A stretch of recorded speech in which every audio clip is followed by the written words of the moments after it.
The Powers Project. All right, Carl, we're live, so make sure that we were just talking. Make sure you don't say anything about John Adams that you don't want the world to know about. So, I'll do my best, Kurt. I'll do my best. So you're here today, and we're going to have a little history lesson, which I absolutely love. I especially since we're going to be touching on a part of history that I love, which is American history, and it happens to be during the Revolutionary War. And in particular, you're going to discuss John Adams, and there's a reason for that. You said something about him being your favorite.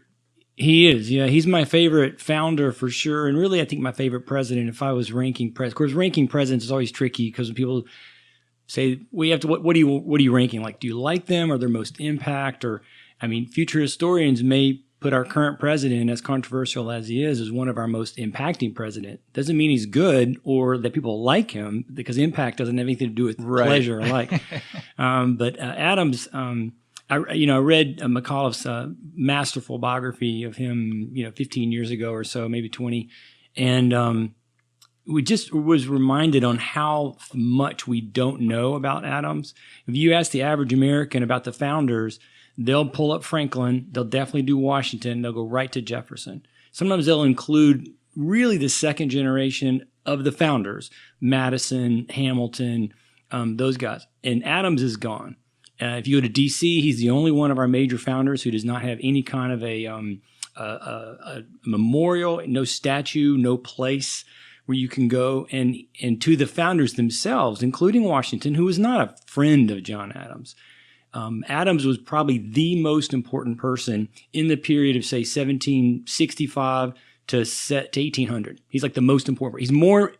He's arguably more important than Washington in the governing foundation. He was our most intelligent constitutional scholar.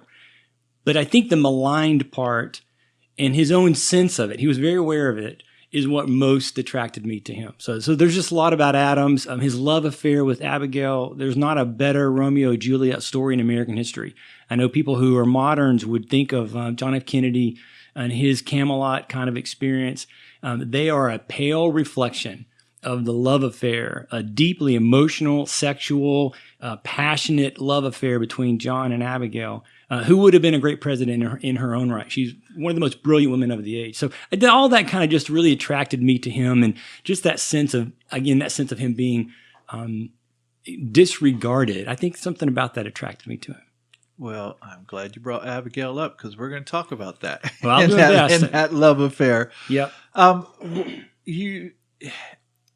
Well, I certainly agree with you. He had to be one of the most important figures during that time. I would probably want to argue, and probably lose, but I would probably want to argue that Ben Franklin was more important than he was. And I'll say it because of this, because Adams had a problem with his temper. And in fact, what they later on in life, like nowadays, they said he was actually bipolar, and that's why he had these mood swings. And so when he went to go to talk to France about getting money for the war, he basically lost his temper, and they had to bring him home and send somebody else over. Well, they didn't bring him home, but they sent him away from Paris. Okay, gotcha. He had such disdain for the French, for their way of living, their gross excess, he would have said, their love affair with aristocracy.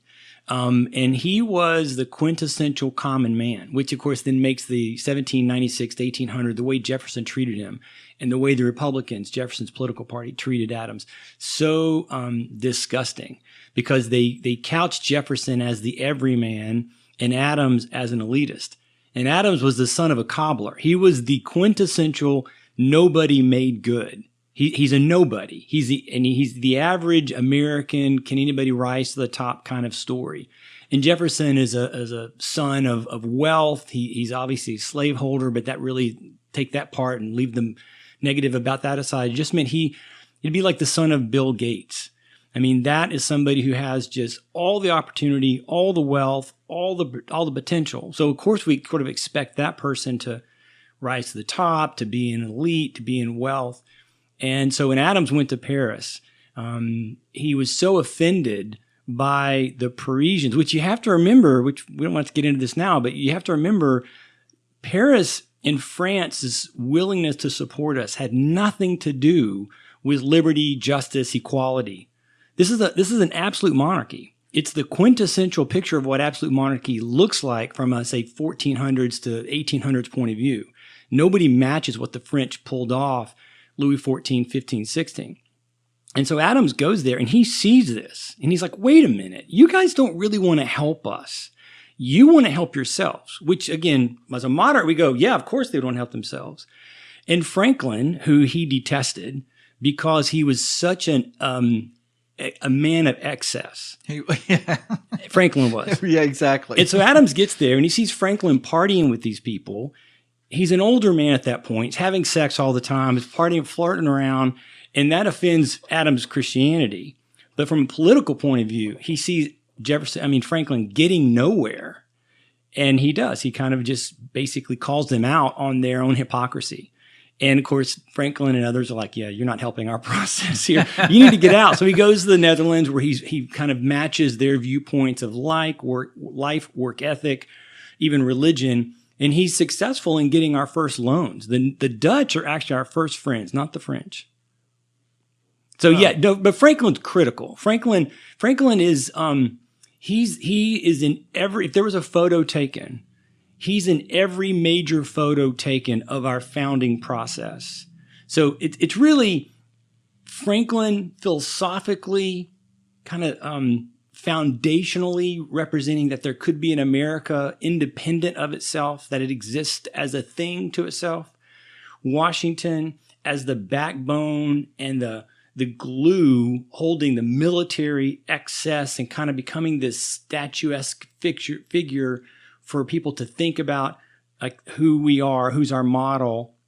And Adams constitutionally writing a foundation that has lasted to this moment. And he is not there when they write the Constitution. Madison is his equal in constitutional thought. But before when Madison is just a schoolboy, Adams is writing the Massachusetts Constitution, from which our Constitution takes a lot of record. So all three of those guys are critical. And then there's many, many more. Jefferson deserves his place. So many. One of the things I tell our students when we talk about why the Americans were able to pull off the revolution so successfully is that when you look at all other revolutions, so Haiti, France, Russia, other places, there are always the rock stars, the ones who stand out. And there's usually 3 or 4. The bench for the Americans is so deep. You could have killed all the top people except maybe Washington. Just eliminate them. Just go back in time. They don't exist. And you can still pull off this revolution because the depth within the state. There are leaders and foundational kind of founding father moment in the various states that you and I don't even know their names. But their brilliance is unquestionable. And when you study into those moments of the different states, some of the state constitutions, some of the participants that say the Declaration of Independence or at the Constitution, and you're seeing these names that even the average historian's like, I don't recognize that name. And then they're presenting, it's amazing. So we are so fortunate to have had that wealth or that depth, that constellation, you might say, of bright stars. But shining just a slightly bit brighter is Franklin, Washington, and Adams, and Jefferson to some degree. I remember reading that Adams was kind of concerned because he didn't think that they had the depth, and he thought there's not enough genius here to pull this off. And then he was pleasantly surprised, I think, when he became part of the process to realize there, like you said, there were just so many rock stars, that that was so deep that any one of these guys could have pulled this off, but because of it, we had. Yeah, the story of the revolution is just a fascinating story. And even as I'm sitting here thinking, Adams in particular is the best example of how there is this moderate group of citizens who are not pro-revolution.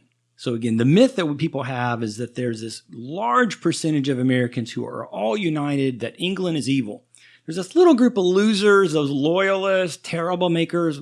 There must be rich elitists. That's why they're there. It's a tiny percentage. Inaccurate.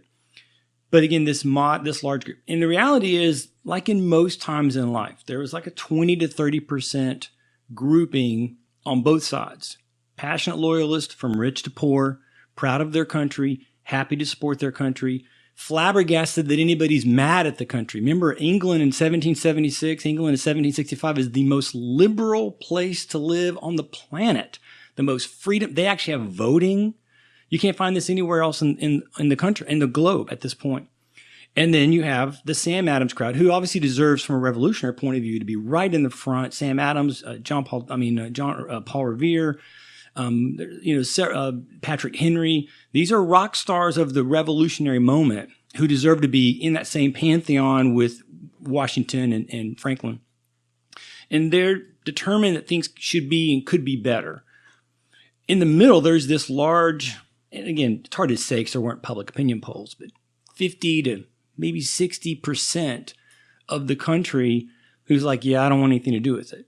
Some of that being, I don't know and I don't care. Same reason we had almost 50% people not vote this past election.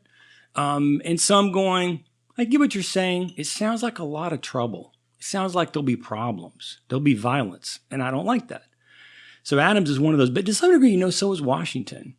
And Franklin was too. Franklin, you can kind of look for, in Adams and Washington's life, there's actual very specific evidence where we would say they were on the non-revolutionary side. It's not fair to call them loyalists per se. But Franklin is serving in London at the time of the Stamp Act in 1965 as the representative of the government and is supportive of the Stamp Act. And he thought the Stamp Act was a good tax that would be a good way to kind of help with the debt crisis that the country was having. Remember, when we say the country, you can't think England specific and America separate. America is just part of the country. Right. So he said, yeah, it's a good idea. And then later he changes his mind, right? So you'd say almost pro-government at that moment in 65. And Adams defends the British soldiers who fight in the Boston Massacre, which is a poorly named moment that happened where there were some Americans who threatened some soldiers, and ultimately in a mob violence kind of moment, a few of them were killed. Adams defends those soldiers in court. Okay, let me stop you just for a second because you hit on so many things I wanted to ask you. All right, so while they may not have wanted revolution, there came a point, like I don't think, and again, you could correct me because you know this way better than I do, but my understanding is that Franklin, if he was about not having revolution, it didn't last very long because if I remember correctly, he had it out with his son, like there was that separation between the two of them because the son was a loyalist. In fact, Adams thought, you said 50 to 60%, and I know Adams thought a third of the people were loyalists at least. Yes, yeah. And so third, right? Yeah. So, and as far as Adams goes, from what I recall, is that he was pretty he may not have wanted war, but he was definitely like, we need our own government type thing. Well, not initially. Not initially. And I think Franklin and Adams both, provide us Franklin sooner than Adams. And I think Washington, who would not have been someone who thought in terms of government. Washington was much more thinking just pure economics. For him as a plantation owner, he was aware that financially there was a sense of being connected to the banks, which means you're connected to the British banks, and not appreciating how that was working out. But Washington was reluctant, or he always thought of himself as not being as smart, and he probably wasn't as smart from a book smart point of view as Jefferson or Patrick Henry or John Adams. And so he wasn't interested in that stuff. But Franklin, the moment the Stamp Act goes sideways, and he and his personal friends in Philadelphia suffered, Franklin showed himself an adept politician and he changed his position. And by 67, 68, he is fully ensconced in the revolutionary side. But he maintains all of his friends, Franklin, in England, and he tries to help them see a moderate path forward. If England had listened to Ben Franklin, we would have stayed in, and they would have created what we now call the Commonwealth. We could have been the first jewel in their Commonwealth crown had they been able to understand it. Adams, it's not really till even as late as 74 that Adams is still pondering, where does he want to fall? And ultimately, for him and Abigail, it does become a sense of, this is where I live. It does make logical sense that being separated from the island of England, we could be our own country. And it's probably going to go down that there will be a war and a revolution, for which maybe it's a 50-50 possibility. So I want to throw my lot in with the revolution. And Sam was really important in this, trying to reach out. They weren't close, but Sam was trying to, would reach out and try to bring John in, because he knew that John could bring something that nobody else could bring, and that would be this kind of logical, critical thinking, academic mind to what was going to be needed. Because when you look at the revolution, there's like two strands of reform or opposition happening at the exact same time. There's the protest of the street, which is where Sam Adams is, stoking the fire. We'll just lie. It wasn't really a massacre, but it'll sound good on paper. Well, he's a propagandist. Exactly. Yeah. And so stoking that, but then you need this kind of legal, like academic, thoughtful, workable, right? It's one thing to just have a protest, which I think sometimes we see in our own day, in which if you press the protesters, what do you want? Well, utopia. Okay, great. That's not really going to happen, but tell me functionally what we need to do. They can't go there. They just know I'm unhappy. I don't like this. And if I burn some things down, it'll get people's attention, which fair enough. So let me ask you this. How did, I don't know if Sam Adams, had anything to do with it, but John Adams, like you said earlier, he was the defense for the British soldiers during the Boston Massacre. Now, my understanding was the Boston Massacre happened, and like you said, it's not aptly named, but it happened because British soldiers came over and they weren't here just to secure. So they actually started working like second jobs, I guess it was, and taking jobs away from the colonists. And these jobs were scarce as they were. So no on both points. No? To live in America was to live in the most economically prosperous part of England. Okay. Which was why a lot of English people wanted to come over. One, it was a tax-free haven. So there was we paid 1/70th of the tax. And imagine you found out that both Texas and Illinois, because Bush and Obama were the presidents, didn't pay their income tax, that their citizens were giving a pass for a couple of decades. I don't know, but I'd be ticked off. Yeah. Like, hey, man, everybody's got to pay their fair share. That's what we don't like sometimes. We feel like the system is somehow stacked that either rich people or powerful people with powerful lawyers somehow don't pay their fair share. And it frustrates a lot of us, right? So we were not paying our fair share as a citizen of the country. And so, I mean, certainly there was poverty. There's always poverty. But if you were somebody who wasn't a child of wealth, I mean, it already was the land of opportunity. So economically, it was the best place. You could live in the Caribbean, you could live in India, you could live in England, you could live in Ireland, you could live in Canada, you could live in North America, the 13 colonies. You're choosing the 13 colonies. The opportunity in places like Boston, Philadelphia, even some degree in the South, outstanding. So people did that. They wanted to be there because economically it was so well off. So what ignited that fire? What? So in 1754, the French and Indian War breaks out. The 7 Years' War in England, what we call it. But it started in here. Fast forward to 1763, England wins. So we win. We're on the winning side. Yay. When they win, now all of a sudden, England is responsible for half the continent. They took all of France's part, which really was uninhabited, except for obviously the Native Americans, the first peoples. And so England knows that they're going to have a lot of negotiating and work to do with these tribes, these nations. So they just want the Americans, the British colonists living in North America, to have a little bit of a pause before they just go flooding into the Ohio River Valley, in particular the Ohio River Valley. And so they institute a stay, basically, called the Proclamation Line of 1763.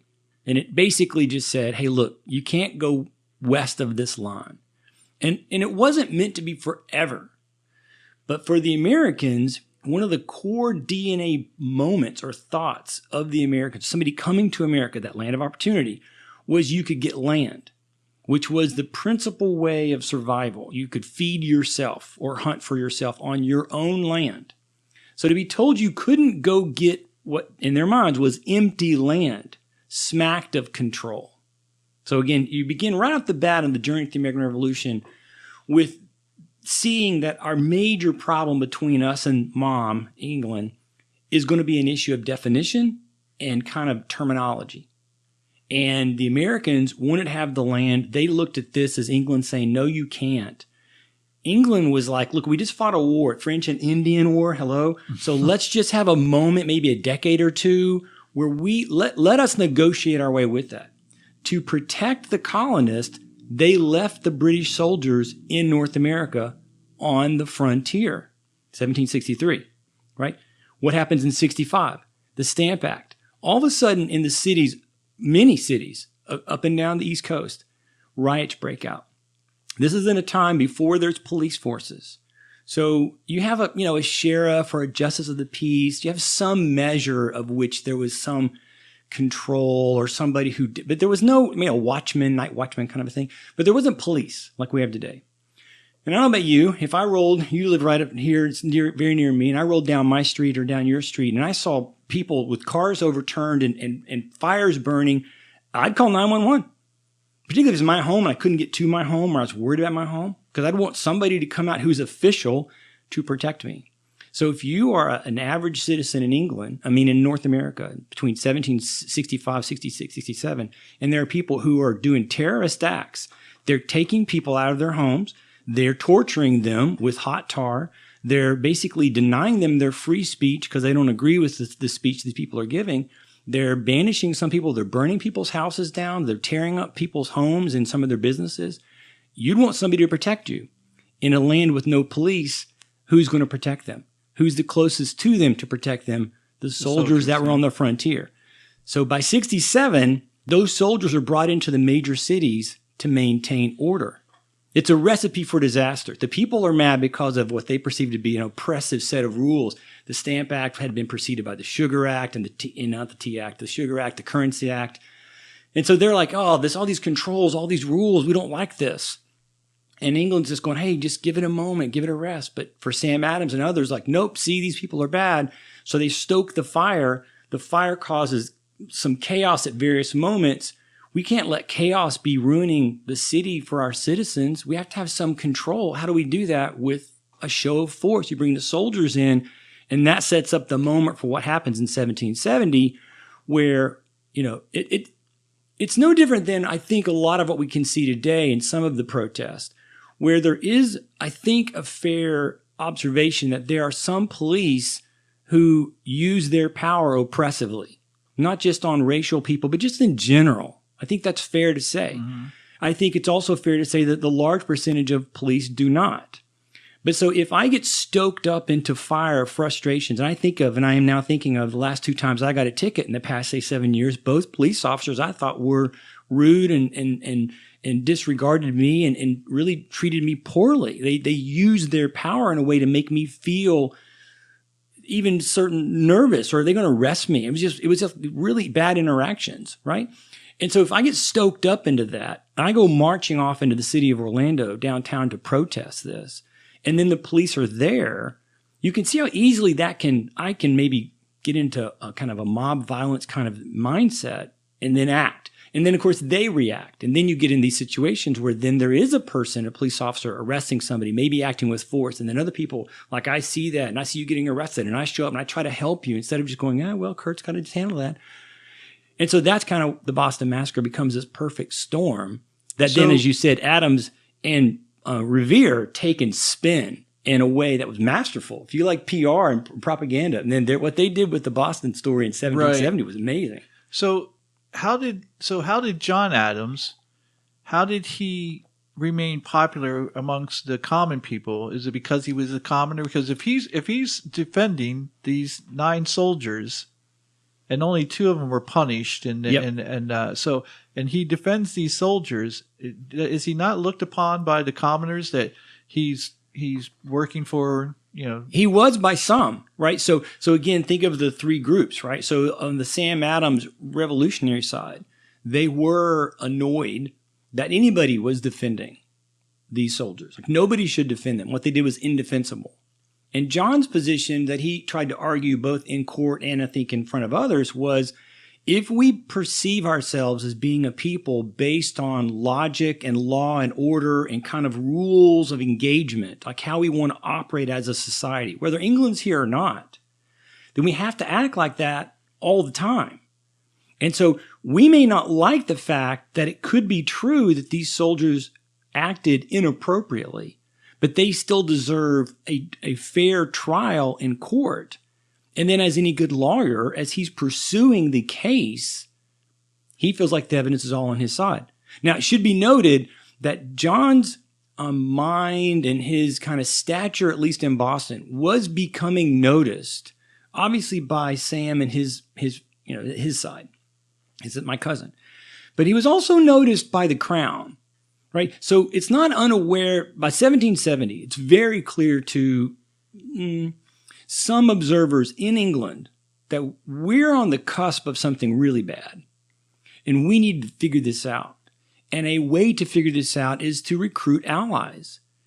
They're on the ground. So how can you do that? We need to try to get people. John was actually offered a position in the government, I think in 72 or 3. And so there's a sense in which you can see John, again, as this moderate, being appealed to and enticed by both sides. You need to come and be not neutral, but you need to stand on our side. And so there was a part where the Crown wanted somebody like John Adams to defend the soldiers.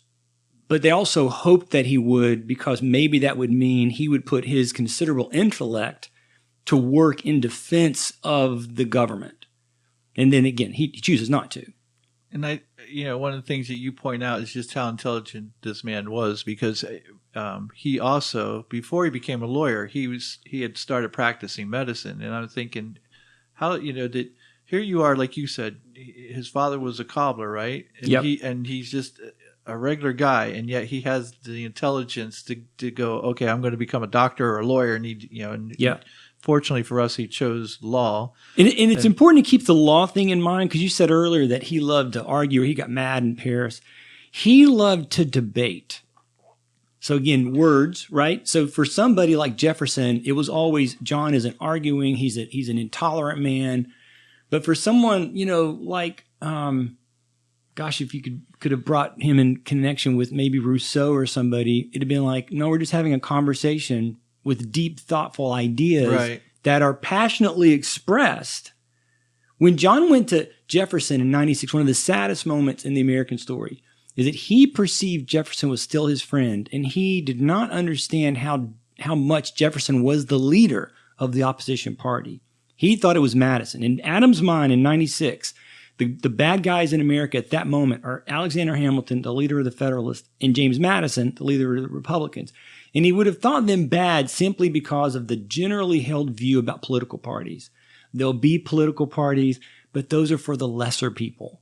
The real leaders will never belong to a political party. They'll always be above these gadflies who are stirring people up. That's the only way they'll be able to lead through the crisis of all the tensions. And he thought Jefferson was with him in this, and he was wrong. Right. And so he goes to Jefferson basically and says, hey, look, nobody can replace Washington, but together we could be like co-president. And I'll give you some very specific roles that you will have ultimate authority on, including foreign policy. And Jefferson turns him down.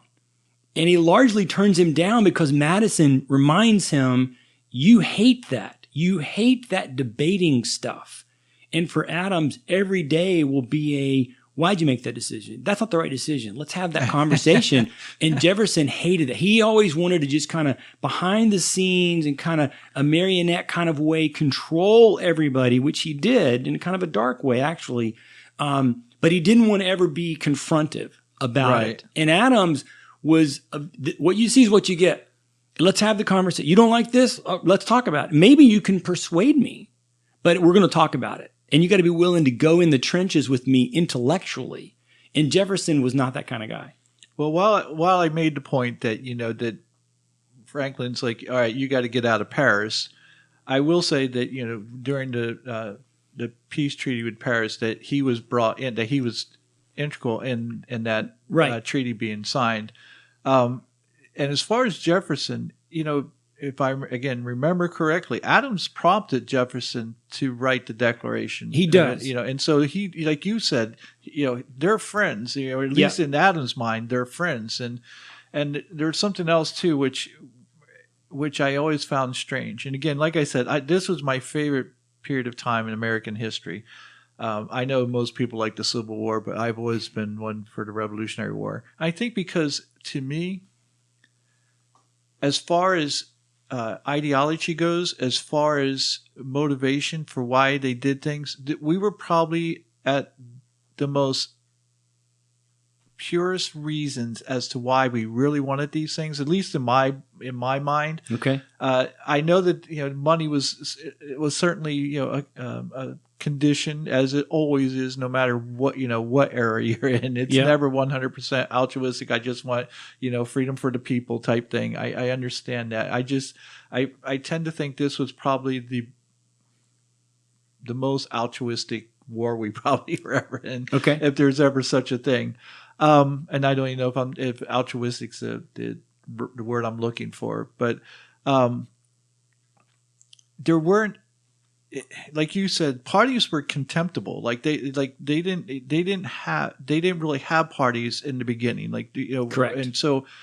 And so when we know that when Adams was the second president and Jefferson was the vice president, and people are like, well, why would the vice president run against the president? And it's like, well, they weren't of the same party because there was no party at that time. And it wasn't until Adams and Adams and someone else formed the Federalists and formed the first party. Yeah, so no, Adams didn't form the Federalists. Oh, he didn't. Hamilton. Adams and I Washington. thought I hit both of them together. No, everybody does that. Everybody puts Adams in there. You'll see in the books, you Google it, and they'll say Adams was a Federalist. It's completely inaccurate. Oh, okay. He hated Hamilton. Hamilton hated him.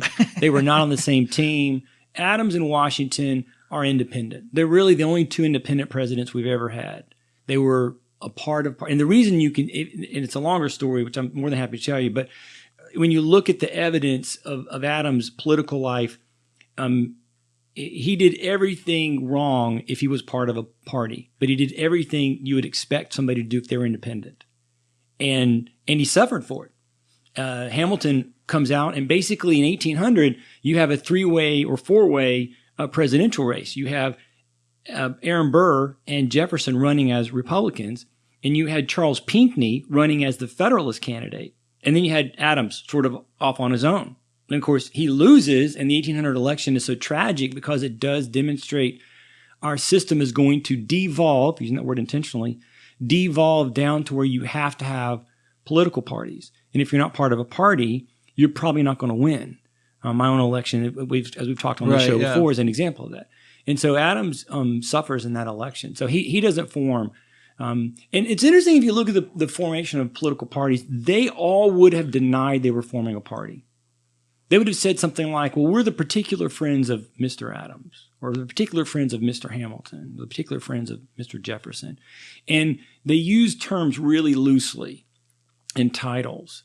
I mean, you can arguably say it's not really until Andrew Jackson that you get the idea of a political party with a title that is an official organization that has some sort of paperwork that's somewhere filed as a group.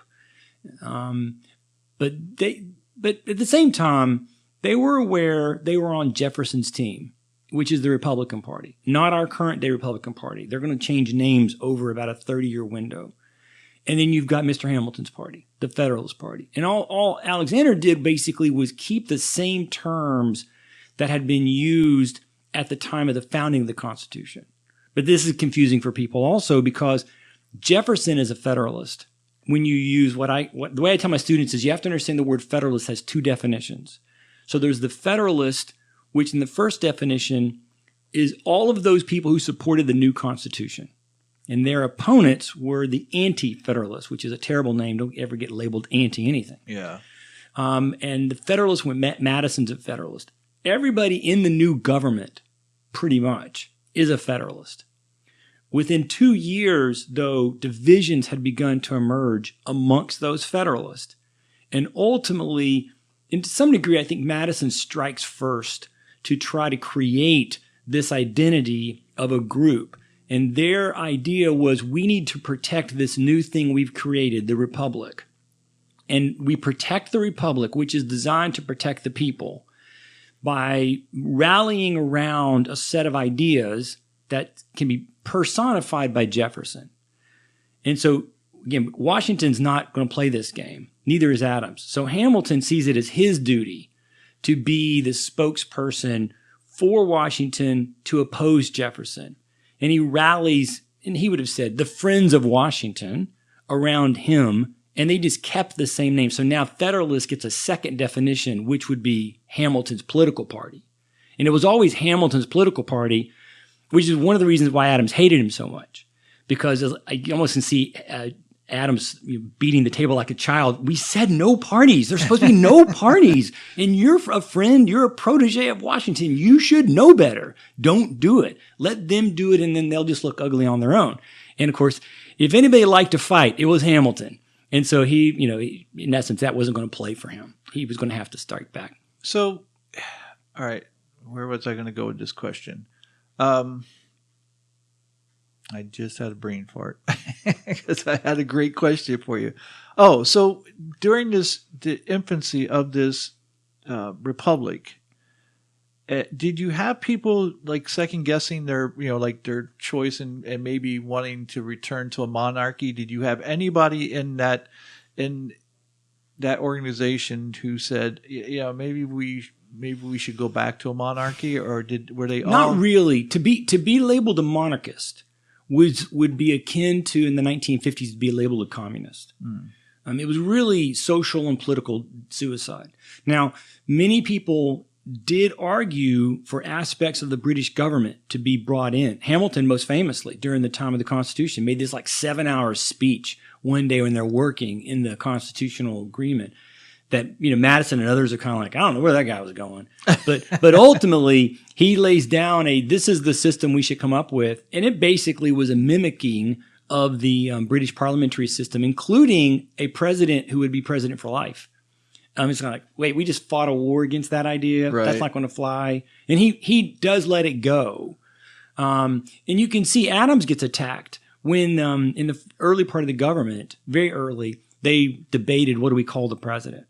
And they came up with all these titles. And he came up with this very long, exalted title, which was perfectly natural for that time period. So if you look at all what do you call the monarchs or the leaders of all these other countries? Their titles are also long and flowery, right? And so he was just basically saying we should be similar so we can be in similar stature. But it didn't come across right because it sounded monarchical. So, of course, ultimately, as you know, we just ended up with calling the president. Right. That's the end of it. And then when he was running for office, Adams got blasted for that. And again, that was one of the things that Jefferson and his team of cronies did to attack Adams, was to suggest that he was a monarchist, that he was acting when he was the president like a monarchist, which it's like you're just making this up out of thin air, basically. Right. But you could, because you controlled your own newspaper. You think Fox and CNN is bad now. That's nothing compared to what it was back in the day. So they they controlled their own newspaper, and so they could just say what you wanted to say. And they did about Adams. And then people would read it and think that was the case. Again, Jefferson, the everyman, they're protecting the common people because I am a common person. Adams, the monarchist, the elitist, he's trying to do things in a certain way. And again, it's reversed when you look at who they are as people. I wanted to bring that point up to you, and I almost wanted to do it on a personal note, but let's just do it here on the show. Do we not, from the beginning of this country, we like to think of when the founding fathers started everything, and how the Constitution is the perfect piece of document. It's like none of it's not any of that. There's flaws to it. There's certainly that's why we have amendments and things of that nature. But anyway, I mean, the way it's written even isn't flawless. And even when with the things that they did write, you can tell that the intent of what they wrote, like all men are created equal, well, they didn't mean all men, and they certainly didn't mean women. you know, and I'll get to John Adams about that in a second. But from the beginning of our country, you know, you have Jefferson, who sits there and calls slavery a moral depravity, and thinks it's going to be the worst threat to, you know, this new country, and yet he owns slaves and doesn't do anything about it. And doesn't do anything about it. It's like it's kind of like the rich people today who I hear moaning about the tax system. I'm like, nobody's stopping you from writing a check for, you know, $100, $200 million to the government. Right. Just write your check. But they don't, of course, because they don't really want to do what they say they want to do. For me, action is no different than James in the Bible. You can tell me you've got faith, but if I can't see it in action, I'm going to call you a liar. I'm going to say you're being a hypocrite. You're not really faithful and true to the thing you claim.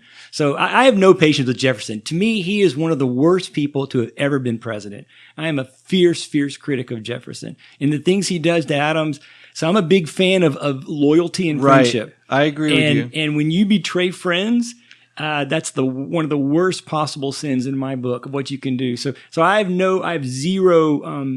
If it were up to me, we would remove Jefferson Memorial tomorrow and either leave it blank or put something there for African Americans and slaves, although we have some stuff already, or we'd put Adams there. Jefferson, to me, is the last person. He is in the minds of who we are today because of how successful his propaganda was. Right. Period. Exactly. And there's no other reason. But that's my whole point. It's like in our country, you know, the way it was back in the 1700s, it's no different than the way it is today. And we like to believe that it is, that there's this Well, how old are we? So we're 400 from Jamestown. We're 250-ish, right, from 1776, right? And so we're right at the point where societies really begin developing mythology. So mythologies take 200 to 400 years to really grow and develop. And of course, I think we're doing a good job. I don't think everybody likes it, but we're doing a good job of trying to really, you know, make sure we keep accurate truth of the narrative on the table. But there's always the mythology. So one of the mythology pieces is like you're describing, kind of this perfect document. You know, in the past 30 years, both Democrats and Republicans at different times have kind of held up the Constitution as some perfect document. It's not perfect. And it was designed in a way to be difficult to amend, but to be amendable. In fact, so I do a volunteer thing at the Westminster Towers right off of Lakemont near my house, and I basically do a teaching session. I have for a couple of years now. And so right now we were doing a 3-week session on styles of government. And there's a reason, which is trying to understand like how in our day do people somehow erroneously believe democracy and republic are synonyms. But in talking about that, so we spent one night talking about Rome and their development of the republic, and one night we spent last night talking about Greece and the development of democracy. And one of the points that I made to them is that in both places, it wasn't like they just snapped their fingers and created. Instead, they started and it evolved. And for both, you can kind of trace their evolution of what becomes known as, we look at this one moment in time, go, oh, that's perfect there, that was really good there. But that was like 250 years. So we're really still moving. I think one of the things, you and I've talked about this before, one of the opportunities we have now, I don't know that we'll take it, but one of the opportunities that we have now is to really reimagine and then redefine or newly define systems and processes to continue that evolution of what would be an effective government of the people. Not just effective in the ideal state, but living where we live in the time that we live in now and the types of rules and processes such as an urban society. What does that look like and how could government be formed, right? How would you do government of the people? And far too often, and I mean, I love the founders and I love them. I love that story. And I think we are adrift as a nation because we do not know this story. However, it's not to enshrine them in some sort of marble that we can never change. And you get this with, again, Republicans and Democrats who want to somehow hold up the Constitution or the government or some of the leaders in a way that makes them infallible. And we must go back to that time. And that's impossible. They didn't have the internet. They didn't have people living in cities. There were factors that were true in 1776 that you couldn't pull political theorists who were brilliant from 1476 and have them be able to explain it. They couldn't have explained it, which is why you said a moment ago your understanding of the revolution. I would suggest that the revolution ultimately, and whether this is a good or not good thing, is about control. And whether that is a laudable enough reason for some people or not, a different story. But underneath that issue of control comes down to words and definitions. And to, I think, a very positive position where the Americans were was that we were creating new definitions. Adam Smith had not written Wealth of Nations yet. Nobody knew the word capitalism. But from, say, 1750, maybe even 1740 to 1776, we're fleshing out, what does free trade mean? How does that work?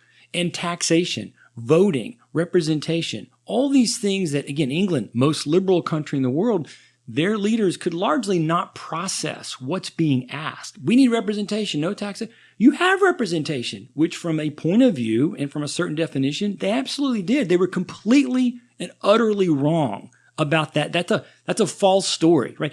Again, Franklin is in England representing one man, representing a state of about 800,000 people, which is actually better than our senatorial system where two men from Florida represent 22 million people. But to the Americans, they were so mad that Franklin would be cast. It's not so much Franklin's fault, but that how could one man represent the 700, 800,000 of us? So they were mad about it. And so what they were not arguing was really there was no representation, but your definition of representation is wrong because it limits most people from getting to participate. And the Americans were defining things differently on so many arenas. And that's where I think we are now. We almost need a new revolution, at least a revolution of thought.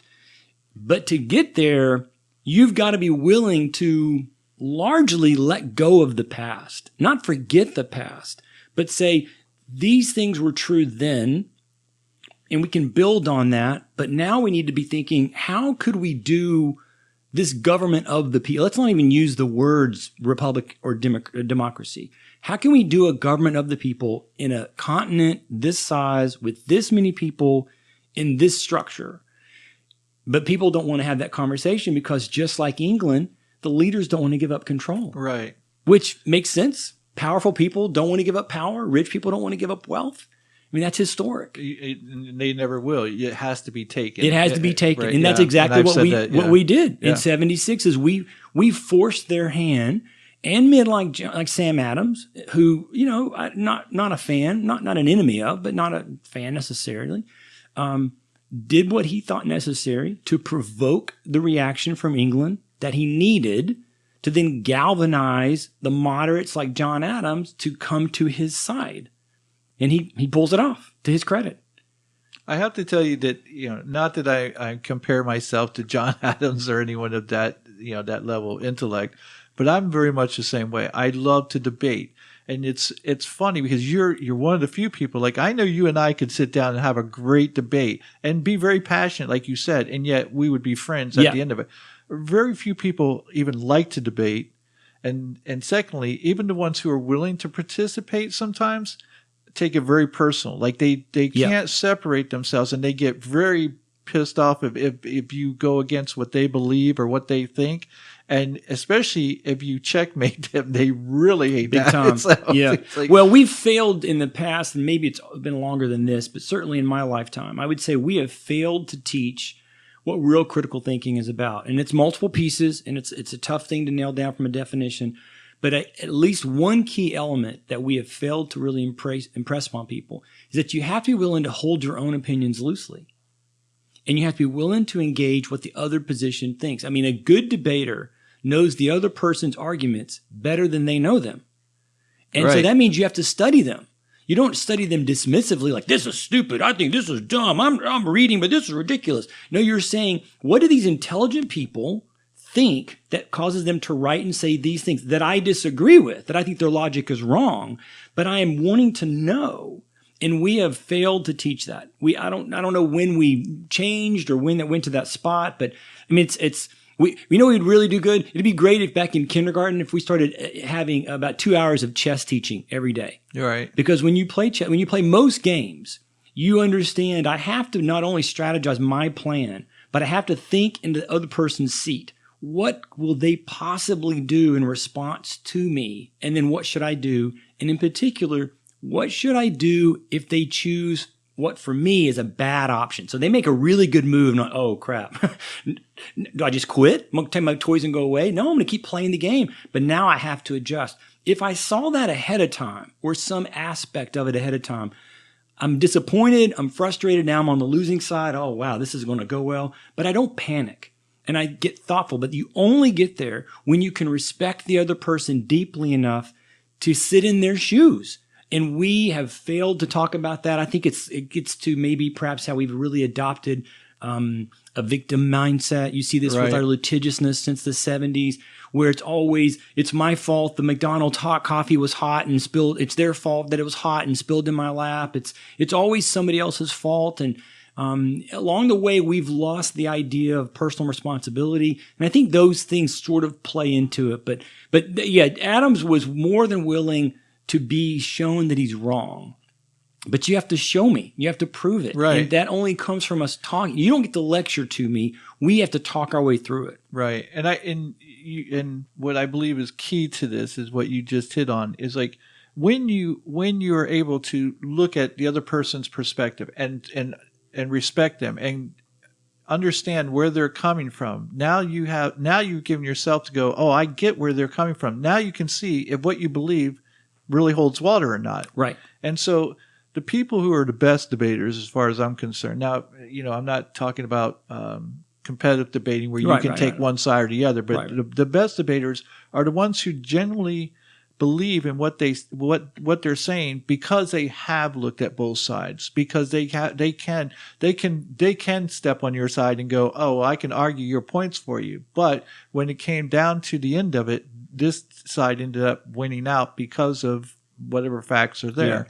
Yeah. And that's important. And you're right. And I think a lot of people, they just want to believe what they want to believe because it's what they were told, and they don't care to learn the other person's. Well, we also don't like to find out we've held the wrong position. Right. We do. And, and to me, and that's probably normal. Yeah, I don't think it is. At least not for me. It's never been normal. I've never sat there and adamantly go, no, I am absolutely right.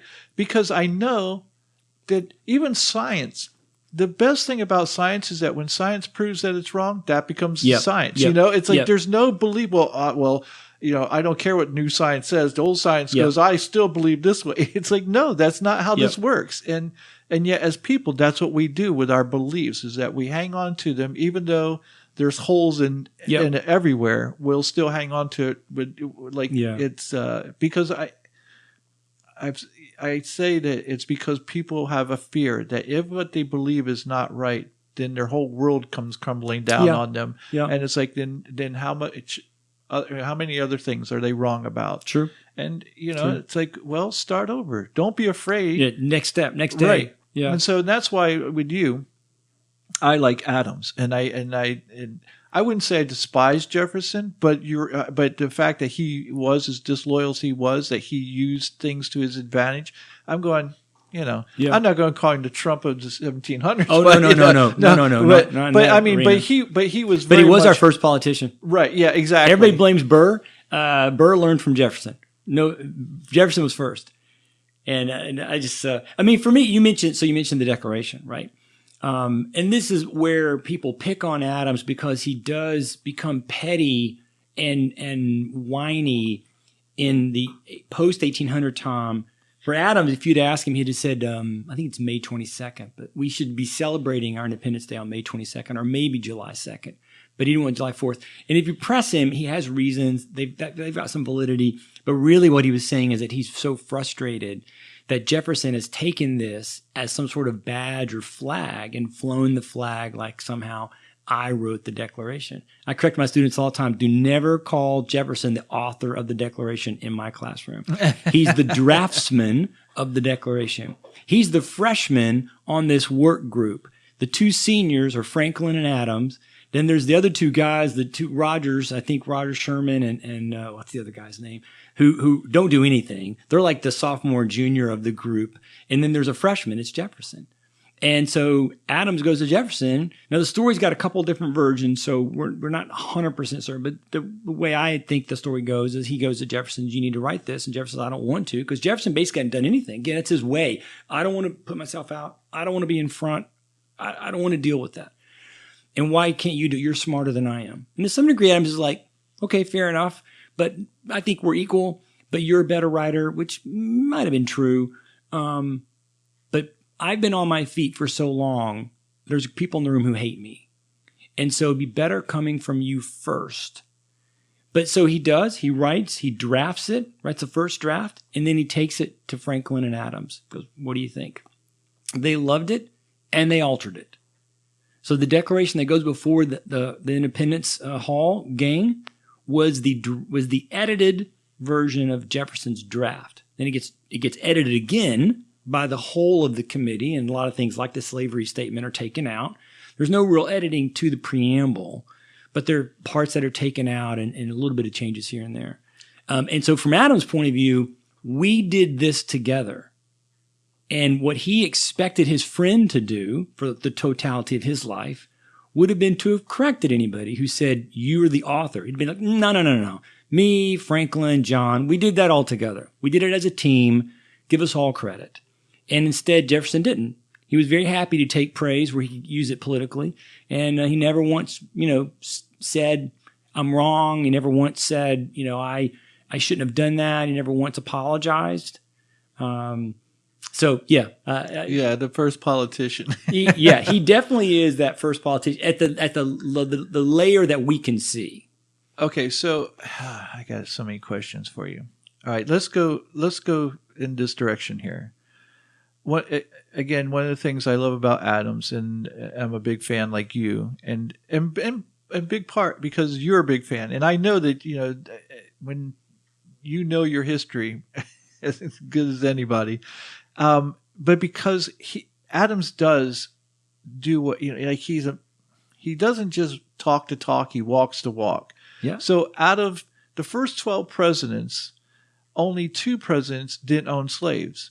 It was him and his son, John Quincy Adams. And I was like, notice only 2 were not reelected. Right. Adams and his son, John Quincy Adams. That's a great point. You're absolutely right. Yeah. So with that being said, I think sometimes people who look into the whole thing about slavery when this nation was being formed, that Adams wasn't about the movement of abolition. Like he wasn't behind it because he thought it was too to just come out and say, okay, we're not going to have any slavery. He felt like that would destroy this very critical, during this very critical time, this very fragile, nation that we had. Yeah. So, well, he wasn't alone in that, right? So when the declaration goes in front of the committee and they vote to pass it on the 2nd, and then they come back on the 3rd to then dig into the pieces. So they basically vote in general, say we're going to pass it. And that's when there's like some odd 70, 80 changes that are made from the draft that they came up with in the committee to what was finally we see in as our declaration. And Adams was on his feet the whole day defending the document and protected some things that people wanted changed and could not win the day on a lot of other things that people wanted changed. And I mean, if you've ever worked in politics or in any kind of a group, this is where another problem that's happened to the country right now is that we become so strident in our view being the only view. All the people right now it's the Democrats, previously it was the Republicans, who are going, oh, our president's going to bring unity and stuff. I'm like, they'll only do that if you are willing to advance a moderate position from which you will compromise. You compromise first. And there's not a chance in the world that Biden or the Democrats are going to compromise first. They would say probably because they're so mad about what's happened the last 4 years. Unwilling to accept that the Republicans were so mad from 16 to 20 because of what had happened the previous 8 years. But the unwillingness to see that leads to this strident position where the only possible option is my option. And Adams recognizes that's not going to fly. You got 55 really smart men in this room who are going to have different opinions. So you're going to pick your fights. You're going to win some. You're going to lose some. Some things are going to go away. Some get altered. Jefferson knew this. He hated it, but he knew that was the way. They all knew it. So they all debated in the process. So on the slavery issue, there was a young, kind of quiet abolition movement that will grow in strength in 1790. Franklin, to his great credit, becomes a principal spokesperson for the Philadelphia Abolition Society. One of his last major pieces that he writes before he dies is a abolition basic document, basically asking Congress to pass a law to free the slaves, which they, of course, don't. But, the general principle was we have to be united if we're going to win this war with England. Now, it's arguable. Maybe they could have won with only a rump group, but in their mindset, we're going to be united. And when a group of people on a variety of issues basically said, maybe childishly, we'll take our marbles and go home, the rest of the group, we got to work with that. All right, let me ask you, because you said something earlier, there was about 800,000 colonists, is that correct? In Pennsylvania. In Pennsylvania. Okay, gotcha. I was going to say, can't be right. Yeah, there were probably, at the time of 76, when they write the Constitution, there's between, I think it's like 2.5 to 2.5 million colonists. There's another, I think, 800,000 slaves. 700, yeah. At that moment. Well, in the time of the Constitution. Like almost 60,000 free blacks. Yes. And yeah. Almost. So there would have been a little less in 76. So maybe 1.75 million, maybe 1.5 million colonists at that time, spread out through the 13 colonies. Okay. All right. So again, you bring up so many good points. So when you were talking about, Adams and even Jefferson understood that you were going to have some give and take. Okay. What I wanted to bring up is, because I somehow want to bring this into today's time and go, is that even possible? Because Matt Taibbi wrote a brilliant book called Hate Inc. And what he basically talks about is how media has turned us against each other, because after the Cold War, there was no bad guy. And so basically they turned us on each other. And you can see that firsthand, day in and day out, throughout the entire day, where you just have two people with two different opinions, and all they do is encourage them to shout at each other. And there's no intelligent debate there. There's no discussion of ideas. It's all about just being as vehement as you can towards your position, and just trying to annihilate. And you even see it in every YouTube channel that sits there and goes, oh, Biden destroys Trump on, and then you could listen to it, and there's destroyed. Yeah. Like that didn't happen, or Trump destroyed. Yeah. They always use these very, these words that are very, what's the word I'm looking for? Well, they're certainly powerful and suggestive, right? But they're not true, right? It's over the top, right? Well, at least two things happened, and maybe more. One is when you get to the 80s and you have the explosion of cable. So cable really it begins in the 70s, obviously, but it really takes off in the 80s. MTV, HBO, CNN, groups like this. What are they about? They're about making money, right? Which I think we should just go, yep, okay. Not a criticism, not a condemnation. They're about making money. And so as you go from 3 channels, everybody's like, oh, I wish we had Cronkite. Cronkite would be yelling and screaming. If he were not against them, he'd be one of them, yelling and screaming. Right.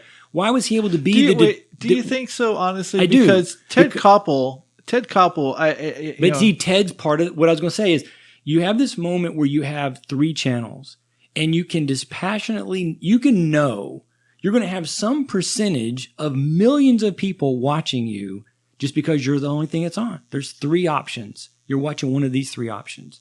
And people did. And more people watch some options than another. Remember, when we were kids, there'd always be the discussion of like, which is the leading news? Right. But it was just the 3. And now you want to get heard, which again, why do I want to get heard? It's not about your ideas. They may say it is, but it's not about the ideas. It's about the money. The 3 original stations did not have to worry about the money from advertisers because they were going to get it. Right. So they could be this kind of erudite, moderate, calm voice of just, here's the information. If Cronkite wanted to be in news today, he would have to become one of them. Well, that's my point, I guess, is that I would say he might just step back because I don't Yeah. think, like Ted Koppel. I think Ted Koppel is above board, and because he called Hannity out and said, you're part of the problem. Yep. And I don't think Ted Koppel, he would just go, this isn't for me. And I And think so Cronkite would have. You start there, right? With they need to make money, and this proliferation of options. So now the slices get thinner and thinner and thinner. And if you're going to make money, it's all about advertising and eyeballs. And then you add in the natural, I would say, I've told you this before, this kind of historic pattern that goes from we're all united and happy, we won World War II, or we finished the crisis, through an 80-year window from, short version, happy to unhappy. Something comes up in the midst that causes dissension. And so then when you look at what happened in the 90s, after Bush successfully leads us in winning the first Gulf War, right? All the way through Clinton. If you just start with there and move through every president since over those, say, past 25 to 28 years, what you see is the encroachment or the growing number, short version, of insult. And as you look at a people who have grown less capable of critical thought, less capable of accepting I might be wrong, less willing to engage in listening, and you add in the you insulted my whatever, my view, my friend, my leader, my position, and you then tack on the insult leading to policy.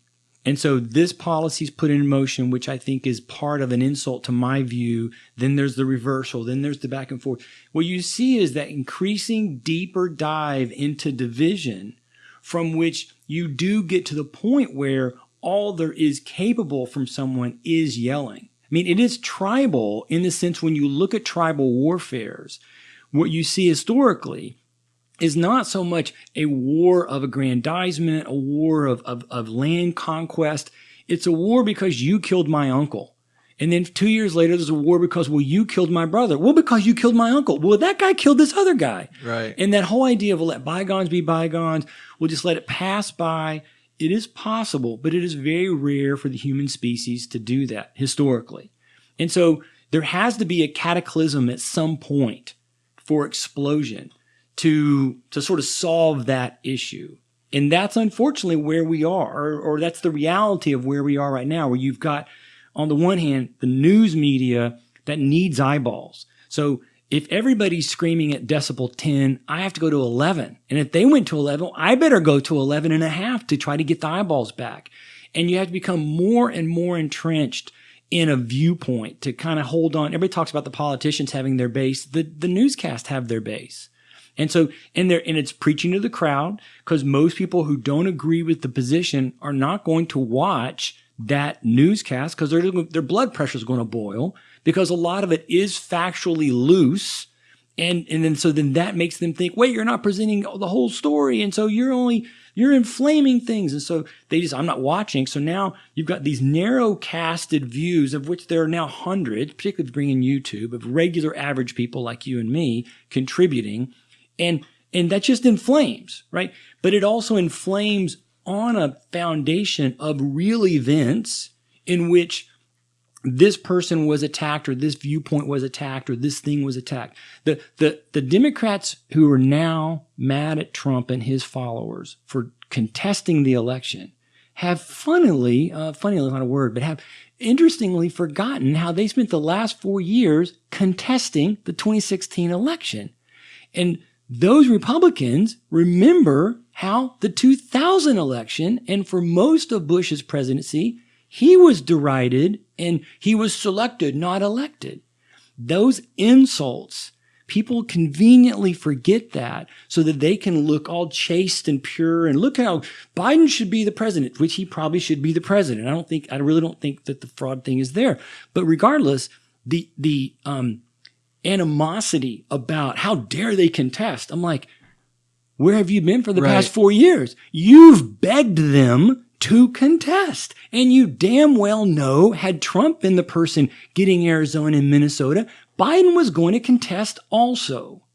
And so don't act like you're all moral and chaste, but that all comes from that You offended me. Well, you offended me first. Well, your sister offended me. Well, she insulted my sister. And the unwillingness to just go, you know what, we need to stop this because this is painful for both of us. And I think that's the thing, though, is with the media being part of this problem, I don't know that we can stop. And the only way we can do that is for us to sit back and go, all of us, to go, we're done with you people. We're done. Because if we don't, we're always going to be riled up into this frenzy by them like puppets. Cataclysm. If the pattern holds, once the cataclysm comes, there's a losing side. And at that moment, the losing side's voice gets shrunk or taken out in total. Yeah. And then you don't have the problem, right? Because there's nobody on the other side yelling. Whatever viewpoint wins gets to say, look, God was on our side, holy and chaste. Look how wonderful we are. This is the new normal. This is where we're going to go. And they are right. From a functional point of view, from a de facto point of view, they're correct. And if you don't like it, you should leave, or you better be quiet because you will suffer. And that, again, you can just trace the pattern back. That is always what's happened. It's not always like you're going to prison or going to concentration camps. It's not always extreme, but it becomes very clear once the dust has settled. But there has to be the cataclysmic moment because it's so, again, you heard this in 2008 or 2009 when Obama gave his inaugural. You heard it to some degree with Bush and particularly the 2000 inaugural. There's this, it's a ridiculous viewpoint that suggests that people should, quote unquote, sort of come to their senses based on the logic. I'm giving you this beautiful logic. Yeah. I'm showing you. And we've won and we have a mandate. And America has spoken. And it's like any honest person could look and say, A, America has spoken that it's schizophrenic right now. And B, you don't get to suggest that other people are just going to randomly drop their opinions. When I say hold your opinion loosely, I don't mean drop your opinion. Right. I want you to be willing to recognize, as you and I were saying earlier, I'm wrong. And I'm going to have to really wrestle with this and figure out but I know my old position is wrong. That is not the same as drop your opinion. And so people don't drop their opinions. Or as I tell my students, most people's viewpoints, whether it's something silly like I like Coke versus Pepsi, or whether it's something serious about like what's the nature of life, come to them dearly bought. And you hold tight the things that you cherish. And so it's so unfair. And Trump's done it. Biden's going to do it. Obama did it. Bush did it. All these people do it. Pelosi does it, to suggest that, oh, you should just read off my piece of paper and then you'll magically see that I'm right. And you will accept the fact that you are wrong and you'll just accept it. And it's like that throughout all of human history, that does not happen. So to plan a strategy on something that you know the species cannot do is foolish. And yet that's what our leaders have done, at least in this last moment of time. Bush said it, Obama said it, Trump said it, now Biden's saying it. I'm a uniter. I'm here to unite us. And what they should have said is, I am the leader of a certain viewpoint, and there are half of you who think my viewpoint is wrong. And I would like to invite you into a conversation with me so that we can find a new path. I'm willing to be wrong on some things. Are you willing to be wrong on some things? And together, we can actually come up with some things that it would be better. Is it perfect? Is it what you think is perfect? No. Is it what I think is perfect? No. But that's what it means to live in any geographical locale together as part of a civic entity. And they refuse to do that. They continue to make this erroneous and just inflammatory. I have a mandate. The people have spoken. It's like, what are these? Here's the problem, Carl, is that would require honest discourse, Mm-hmm. and none of them are willing to be honest. They're Well, and they know that 300 million people. It's too big.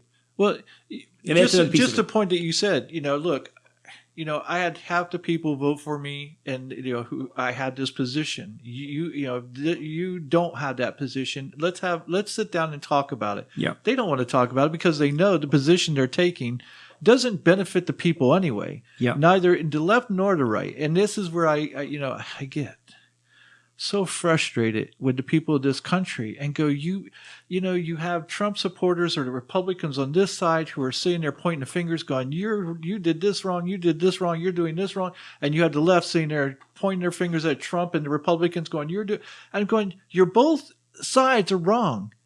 And instead of coming together and realizing that neither one of these sides are for your benefit, it's for their own benefit. It's for power and money. Yeah. They're both screwing you over. And I was out on one of my walks one night and I had this cartoon pop in my head. And what it was is there's dirt road. There's a farm on this side, a farm on this side, and a fence with sheep on this side and sheep on this side. And these sheep were going, look at those sheep over there. And the sheep on this side were like, look at those sheep over there. And you had Farmer Trump over here with his bag of feed that said bullshit on the side. And you had Farmer Biden over here with his bag of feed that said bullshit on the side. And neither one of them realize what the hell's happening to them. Yeah. They don't realize it. Yeah. And I go, when are you people going to wake up? And then you have a few people out there who do understand what's going on. But, I go, like you said, I mean, there's several things I could point to the left, and I'm very critical of the left. And Sam Harris made a comment about it, and I disagree. I love Sam Harris. He's a brilliant, brilliant man. But I completely disagree when he sits there and says that Biden's not as dangerous as Trump. I go, he may not be dangerous in a particular way, but he is just as dangerous because with him comes back this whole idea of we're going to do everything the way we've always done it, which is the common people get screwed over. Yeah. And people are going to buy right back into that nonsense. And when I had a guy on, his name was Kulong Cha, and he's a big Trump supporter, and he was adamant that there was, that the Democrats committed voter fraud. And I go, there's no proof of that. Yeah. But my point was in that he refused. He pointed out all the wrongs of the left, and I go, I admit to it. I go, you're absolutely right. But what the problem is, you won't admit to anything that Trump's done wrong, anything he's lied about, which is almost everything. You won't admit to the faults of your own side, and this is why we end up staying divided. Yeah. Until we're able to sit there and go, all of this is BS. Yeah. And we need to come together and have that conversation, an honest conversation, and put all this team mentality away and realize that, we're not talking about the Red Sox and the Yankees here, Yeah. and this affects all of us. Well, let's bring it back to Adams for a minute. Right, exactly. So when Adams loses the 1800 election, when you step far enough back and you're looking at kind of the pattern that kind of walks around, or that I've been talking about, that's the moment when roughly, it gets picky on which year you want to talk about, but the great crisis that had been the revolutionary crisis comes to an end. And what you see is about a 20-year window when, in essence, then there was still a Federalist Party, but in essence, there was one political party, and they were it. And if you were someone like John Adams and you had a contrary viewpoint, you had to stay quiet. You had no place in that conversation. And you see this best represented by what John Quincy does, because John Quincy joins them. John Quincy becomes a Republican. Because if you were going to be in government, you had to be a Republican. It's not like in the 1950s or even in the 1880s. If you want to be in government in the South, you had to be a Democrat because that was the only party. There might have been a few Republicans, but there was no Republicans. And so that's what always happens. There is that moment where the conclusion is come to from one way or another. And I think we've still got some years to go. We'll see. With our own current day experience. And I feel very confident that you and I are both going to wake up in 2030 and 2035 and we'll go, oh my gosh, it is so much better now. Yeah, because I'll be in Switzerland. And Zurich looking at the Swiss Alps going, yeah, it's great here. All right, so let me ask you this question, because I do want to get back on Adams, but I want to ask you about the founding fathers themselves, like Jefferson and Washington.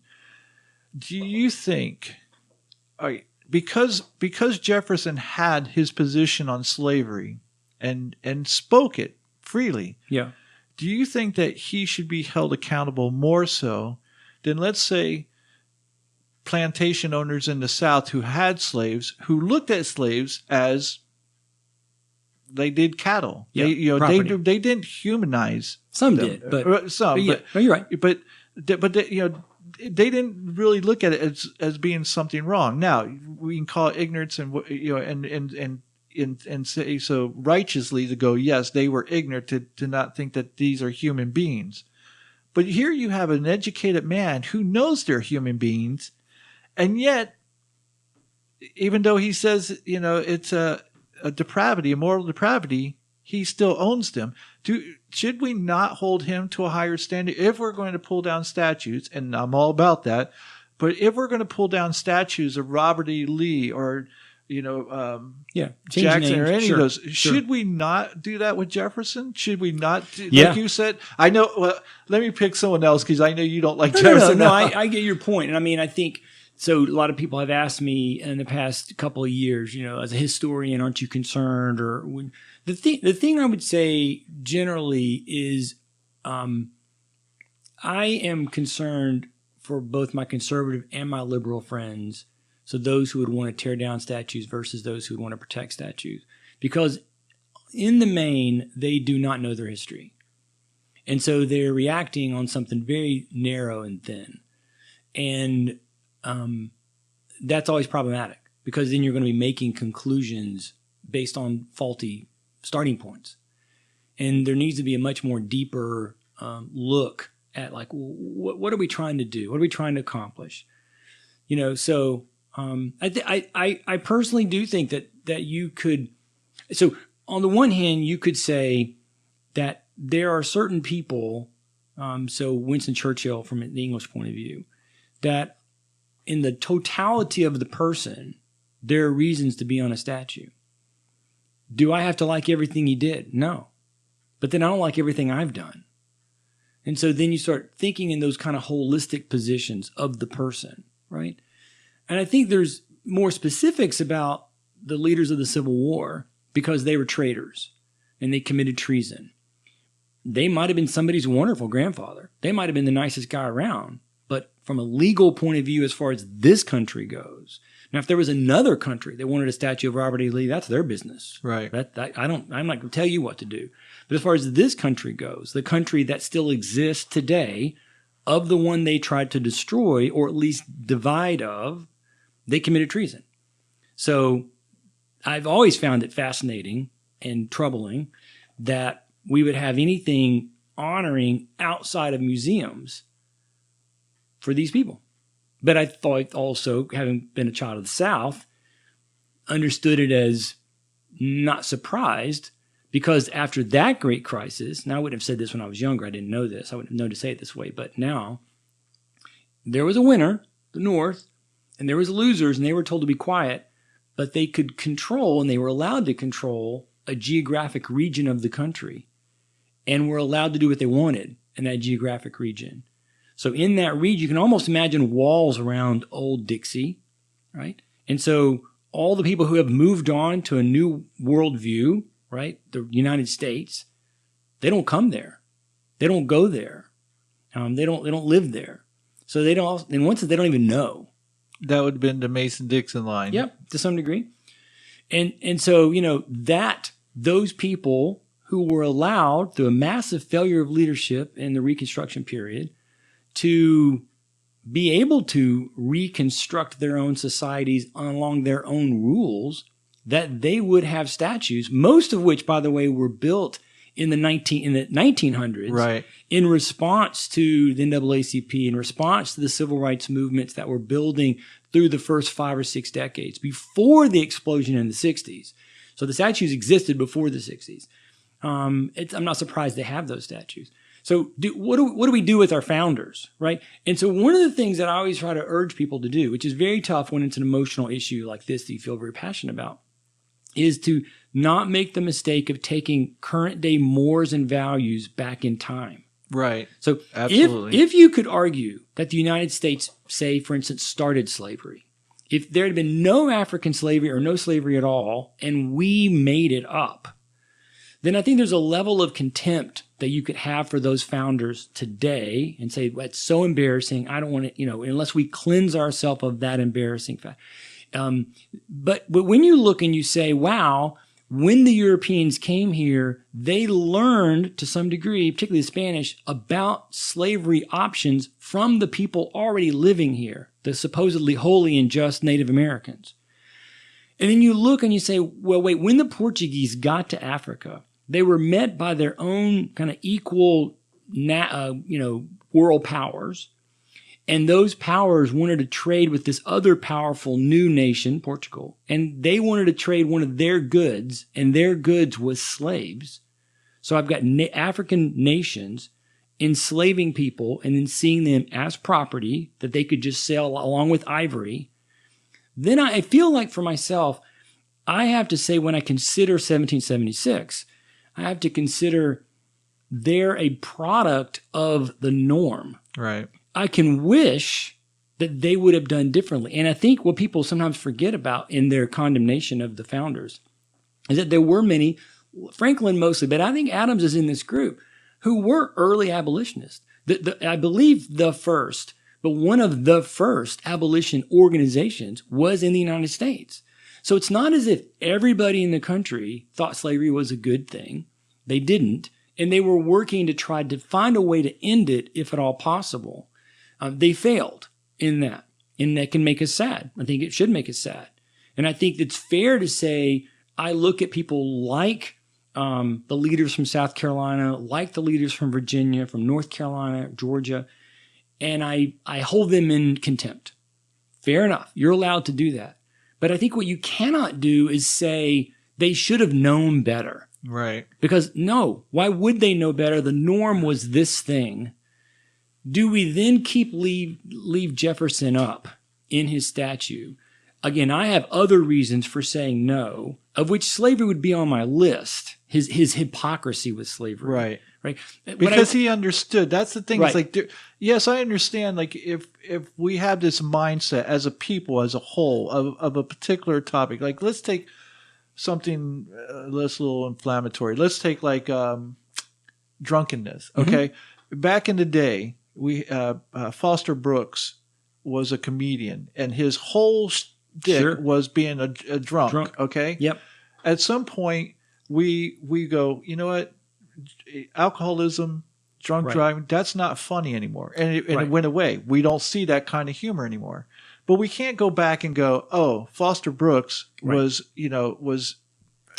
perpetuating this whole, funniness of drunkenness and saying, oh, it's a good thing, So we can't go back and hold him accountable to something because that wasn't the mindset. It was, I can remember as a kid seeing Dean Martin. Yep. Always had a cocktail glass in his hand on TV. And he and Sammy both would play alcoholic people. Right, exactly. So for the laughs. And so for us to sit there and hold them accountable to today's standards is ridiculous. So I absolutely agree. The thing is that where I kind of differ with Jefferson is that he did know better, though.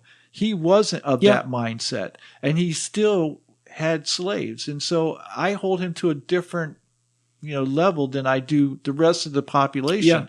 Just, Well, I think that's where the frustration comes, because I think when you read the diaries and the writers, I think more of them knew. I mean, they would tell you it's property, but particularly the many who are forcing, we would say rape, but forcing slaves to have sex with them. They're not having sex with a donkey or a bale of hay. Right, exactly. They're having sex with a woman. They know they're having sex with a woman. They would have known it's a woman. It's only when they got into these legal arguments and mumbo jumbo that they start, debating about property. I think we have a right to say that both morally and ethically, which is two different pieces, the Southern leaders, by and large, rich and poor, those who had slaves, those who did not have slaves, but usually wished that they did because it meant a wealth advancement for them, they knew what they were doing. And again, the only protection is not the right word I want to use, but it was the norm. Where it gets really frustrating is once you get to the 1830s and 1840s, because it ceases to become the norm. You have multiple nations backing down from this, and that we didn't. So there's a greater condemnation for men like John C. Calhoun and leaders Thomas Benton and others who had slaves in the 1830s, 40s, Polk, Jackson, that you go, you should have used that moment to really lead us when there was evidence globally of change. And you could have been one of the leaders where you really could have said what we still really haven't said, but, to some degree comes out with Lincoln that, wait, all men, all people are, free and liberty. And we should do that. And they refused. And that's where the real contempt comes, because you can't make the argument that it was the global norm, because all of our major players, France, England, Spain, the Central Europeans, they had all left this behind largely. And we were, again, at that point it was too entrenched economically, but that's a weak argument. That's a frustrating argument, because that's just stubborn. You could have worked your way through it, but you just didn't want, because again, I said this to the people last night, right? It's so important to know your history. So look at the species. And a truism about the species is that those with wealth and those with power do everything in their power to maintain it. Right. And since I've never been wealthy and rarely had any power at all, and it's all either a tiny little power, I can't condemn that, because I know I'd probably do the same thing. It's a truism in the species. The altruistic person, which there are, who is extraordinarily wealthy and then gives it all away, or who has power and gives away power, a la Washington, is the rare anomaly in the species. Across the globe, races, continents, tribes, you just don't see it. And that's something about us as a species. And we'd do better to admit that than to shake that bony finger, suggesting that they shouldn't be that way. So that they didn't want to give up their slaves, it's disappointing, but I get it. Everybody out there, it's like, that they think there should be no billionaires. And of course, Jeff Bezos is the first person they bring up, and, like, oh, he's evil. I go, if you were in Jeff Bezos' shoes, I assure you, you would not be sitting there going, oh, I'm evil. I need to give all my billions away. I tell my students, I'm like, what are you doing here in school? You're in school because you hope you blow up big. Right. You hope you get a great job, and you hope in your job you become super successful and you become one of them. Don't vote now for things opposed to what you hope you become later. Right. Have a little integrity. Right. Don't be a hypocrite in that regard. Okay, so there's something I wanted to bring up about Adams, because you talked about the Romeo and Juliet love affair between the two of them.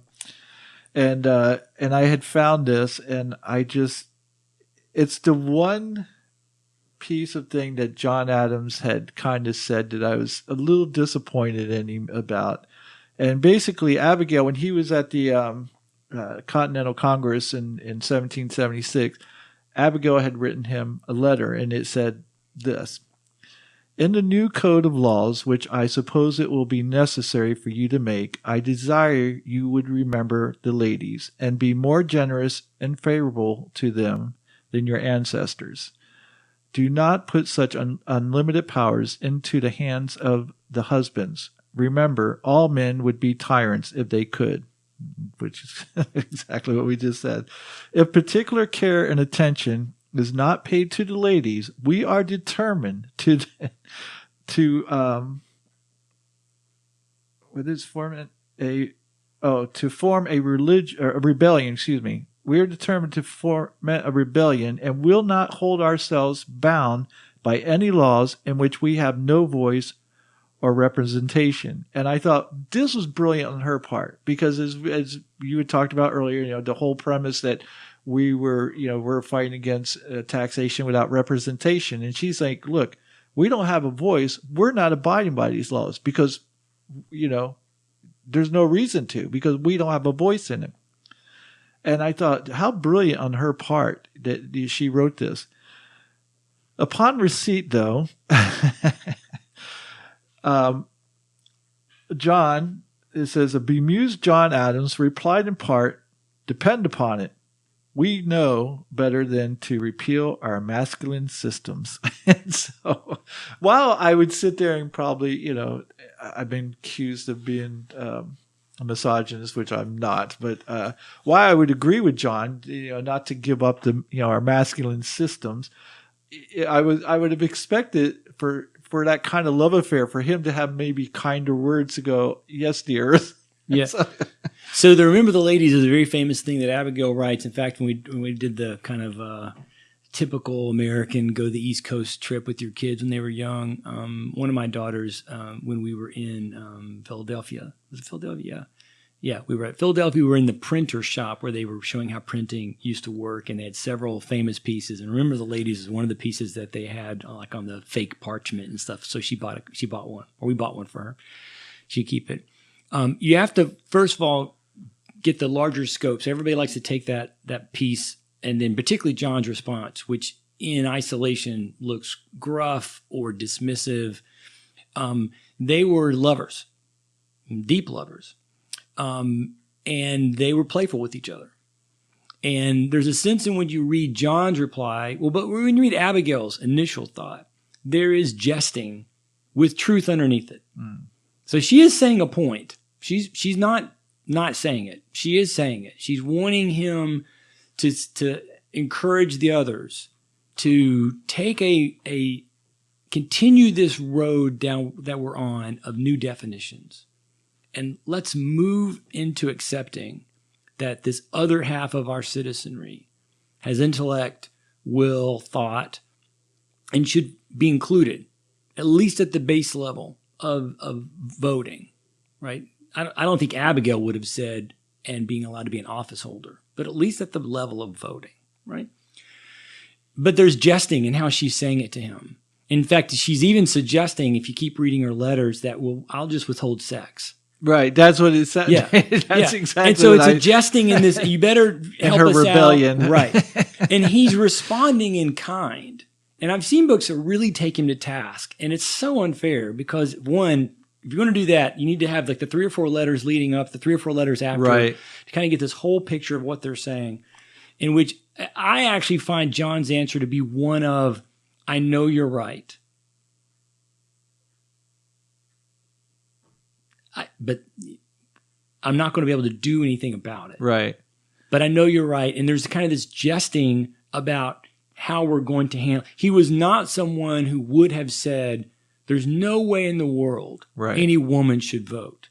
He was quite aware of the brilliance of his wife. And in fact, you can make the argument that when he is the president, he makes her his one-person cabinet. And he appealed to her, because obviously they were the first people to live in the White House, so they were together. There were so many years. For such a beautiful love story, one of the great, most poignant pieces is how often they were on their own from each other, which one shows you the strength and the brilliance of Abigail, not just intellectually, but as a force, right? As a person who could manage the household, run the system, buy and sell, trade, all this kinds of stuff. But they obviously lived together in the White House. And she was his go-to person for decision-making. Remember, the cabinet is not in the Constitution. So the cabinet was all just Washington's creation. And because it was Washington's creation, Adams knew he couldn't get rid of it. And then I like to say, Washington famously said, "I'm walking on untrodden ground," meaning as the first president, things I'm doing. Well, Adams was the first next president. So he equally was walking on untrodden ground. What does the president do? Like, nobody expects President Biden to keep anybody from Trump's cabinet. Nobody expects Biden to get anybody from Obama's cabinet. He might get somebody from Obama's cabinet because they're a Democrat, but he's not going to just go, oh, everybody liked Obama. I'll just keep his whole cabinet so they'll like me. He's going to get his own friends and colleagues and people around him in his cabinet.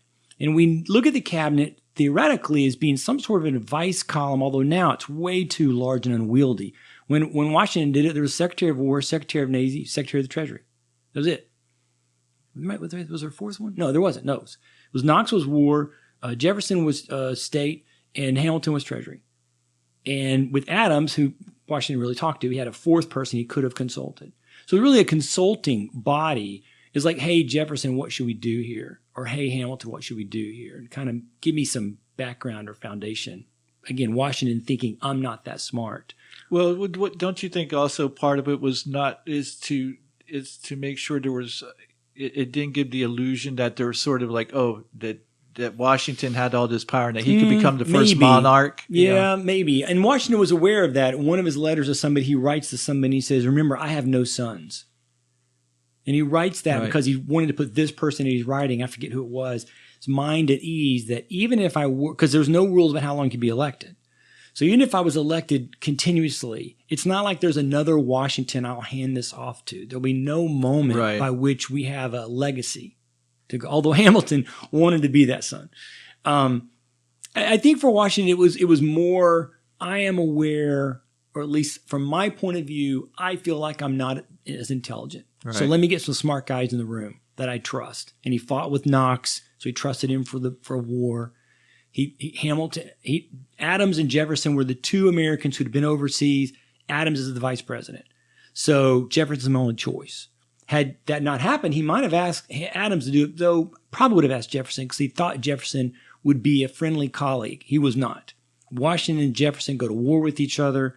And at the time of Washington's death, Mount Vernon and Monticello has no conversation. I like to tell people, if you like Jefferson, it's cool. Understand that. You can't like Jefferson and like Washington. Well, Washington died just a year before, but didn't he? He dies in 97, I think, or 98. I thought it was 99. Yeah, somewhere right in there. Yeah. And he died a fierce supporter of Adams, primarily because of Jefferson, how much he detested Jefferson.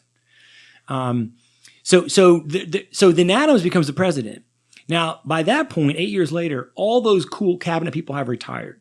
And there's a second layer. But everybody in the cabinet of Washington, when he leaves office in 96, were Hamilton appointees.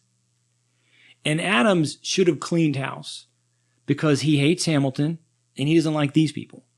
But he keeps them because, again, first, next president. He just assumes I probably should just keep the guys who were helping Washington and they'll help me. And by 97, the end of 98, he recognizes, no, they're all getting their marching orders from Hamilton, who I hate and who hates me. And so they're not on my side. So he turned to Abigail. All that is to say Abigail was so he's not ever dismissive in some way thinking like she's not smart or there's not women who, he knew she'd be an amazing leader and would certainly could discern for herself about how to vote. So anyway, there's a playful love in their back and forth. So my wife and I love each other. We've been married 31 years. And there are times when if you heard only a snippet of our conversation, you might think one of us is being ugly or mean or dismissive to the other. But it's part of a larger conversation, even to some degree that has existed for years of back and forth that we can talk to each other about things and even without mentioning the specific, we know we're referencing 3 years ago, 5 years ago, or a running joke between us. But heard in isolation, you think, wow, that was ugly. Why did she blow him off like that? It's like, no, there's more to it than that. And that's what this is. I think it's important to note because it is Abigail saying we need to be aware that we have issues in this new government. And one of those is we should be taking the lead to include women. And I do think that it's fair to say that there's a patriarchal snobbery amongst many of the men. Oh, yeah, without doubt. Who would not have thought that their wife knew what she was talking about. There's still today. Oh, yeah, absolutely. Again, historical. Right, exactly. Yeah. One last thing about Adams and the rest of the founding fathers, when the Electoral College, because this has been brought up because of the election, particularly in 2016 and others. The Electoral College was the Constitution's, I've heard it described as the last-ditch defense against an overdose of democracy. Does that sound fair? Or Yeah, and I think the way to make sure you understand it is the founders were very clear. They were never in any way, shape, form, or fashion setting up a capital D democracy. One of the great lies that continues to confound and frustrate Americans is that we are a democracy. Now, what I quickly tell people is that we could become one. So you should lead a constitutional amendment or a constitutional complete revision, which maybe that's what we need, in which we will establish ourselves as a democracy. And today, we actually have the technology to do it. We could easily be one because everybody's got a phone. And if somebody didn't have a phone, you give them a phone, government-issued phone. All you need is a government-issued app. And then in a democracy, everybody votes, every citizen, whatever that declaration is, by age or whatever, every citizen votes on every issue all the time. So you don't want to choose to vote because we probably have 50 things to vote on every day. You don't want to vote on those things, don't vote on those things. But we could be a democracy. So if you want us to become a democracy, groovy, make it happen. So they had no plans, and they thought about it. They considered it. They looked. There were some, like Franklin, who probably wanted them to be a democracy, wanted to push down that road. And they debated it. They discussed it. And the end of the story was, no, we don't want to do that. So we're a republic. We're a republic. All right, so for viewers and listeners, can you explain the difference between what, if we're voting, why are we not a democracy? What is the difference between a republic and a democracy? Right. So I would say in short term, you start with the definition of democracy. Everybody votes on every issue all the time. So period. And don't do what the current political scientists do. Oh no, that's a direct democracy. That's like saying that my shirt is red. It's like, no, red says it. But no, I don't. I want there to be other. I'm in love with it. It's like the bottom color of a traffic light is an off color red. Like, nope, we call that green. No, don't use the word green. Green's not good. Red is the holy word. So that's red, and then it's like it's red. And then there's kind of light red with a brighter hue, and then there's kind of a darkish kind of red. But we have to say it's red. It's like, why? Just use the word it is. That's yellow and green. But we have fallen. This thing I'm doing with the Westminster people. We have, as a society, as a globe even, but certainly as a society in the West, we have in the 20th century declared that democracy is holy and just and from the gods on high. So we have to keep saying we're a democracy. And all it does is confuse and frustrate people. So a republic, what they both are, and there's probably a couple others. I think there's some versions of socialism that would fall in this category, is that it is a government, quote unquote, of the people. So there's, back to history, right? The norm in history is that in no way, shape, form, or fashion do the people ever have a voice. The norm in history, all continents, all races, all places, all times, is what I describe as a power pyramid, where there's one or maybe a small group, usually one person on top who controls the power. There's usually a rich elite, thin layer, and then there's everybody else. And the only person with power is the person on top, and then there may be some advisory groups that come from this rich, tiny layer, right? That's the norm, which I think actually is interesting when I look at people's reaction, Democrat reaction to President Obama and his executive actions, and Republican reaction to Trump and his executive actions. I think it isn't surprising that we are so ripe to be led by a dictator or a single entity, because for whatever everybody's claim, and I'd say it too, is, the world wants democracy. The species does not. You're the right. Species, historically, for the 6,500 years that we've had human history, the species finds itself most comfortable when it's under, and this will bug some of your listeners, but under a father figure who runs the show. And then I don't have to worry about it. So it's interesting that you have so much clamoring in our own day, people marching in the street accusing President Trump of taking away power, so thus ruining our democracy, were some of the same people cheering when President Obama made executive actions, which is what a dictator does. Absolutely. And when President Biden will do the same thing, he will say, I'm merely undoing Trump, which is precisely what Trump said about Obama. And you watch, there'll be very few, if any, Democrats who push back and say, whoa. No, we don't want any executive actions from you because we were mad at his executive actions. We need to take it to Congress and do something of the people. Anyway, so democracy, all the people vote on all the issues all the time. In a republic, at least the way the Romans set it up, it was that there was a sort of a step between. So the people could vote for members to be in the assembly. They could not vote for members to be in the Senate. That was very aristocratic and kind of hereditary. And they could vote to choose their version of the president called the tribune, who was the kind of the leader of the assembly.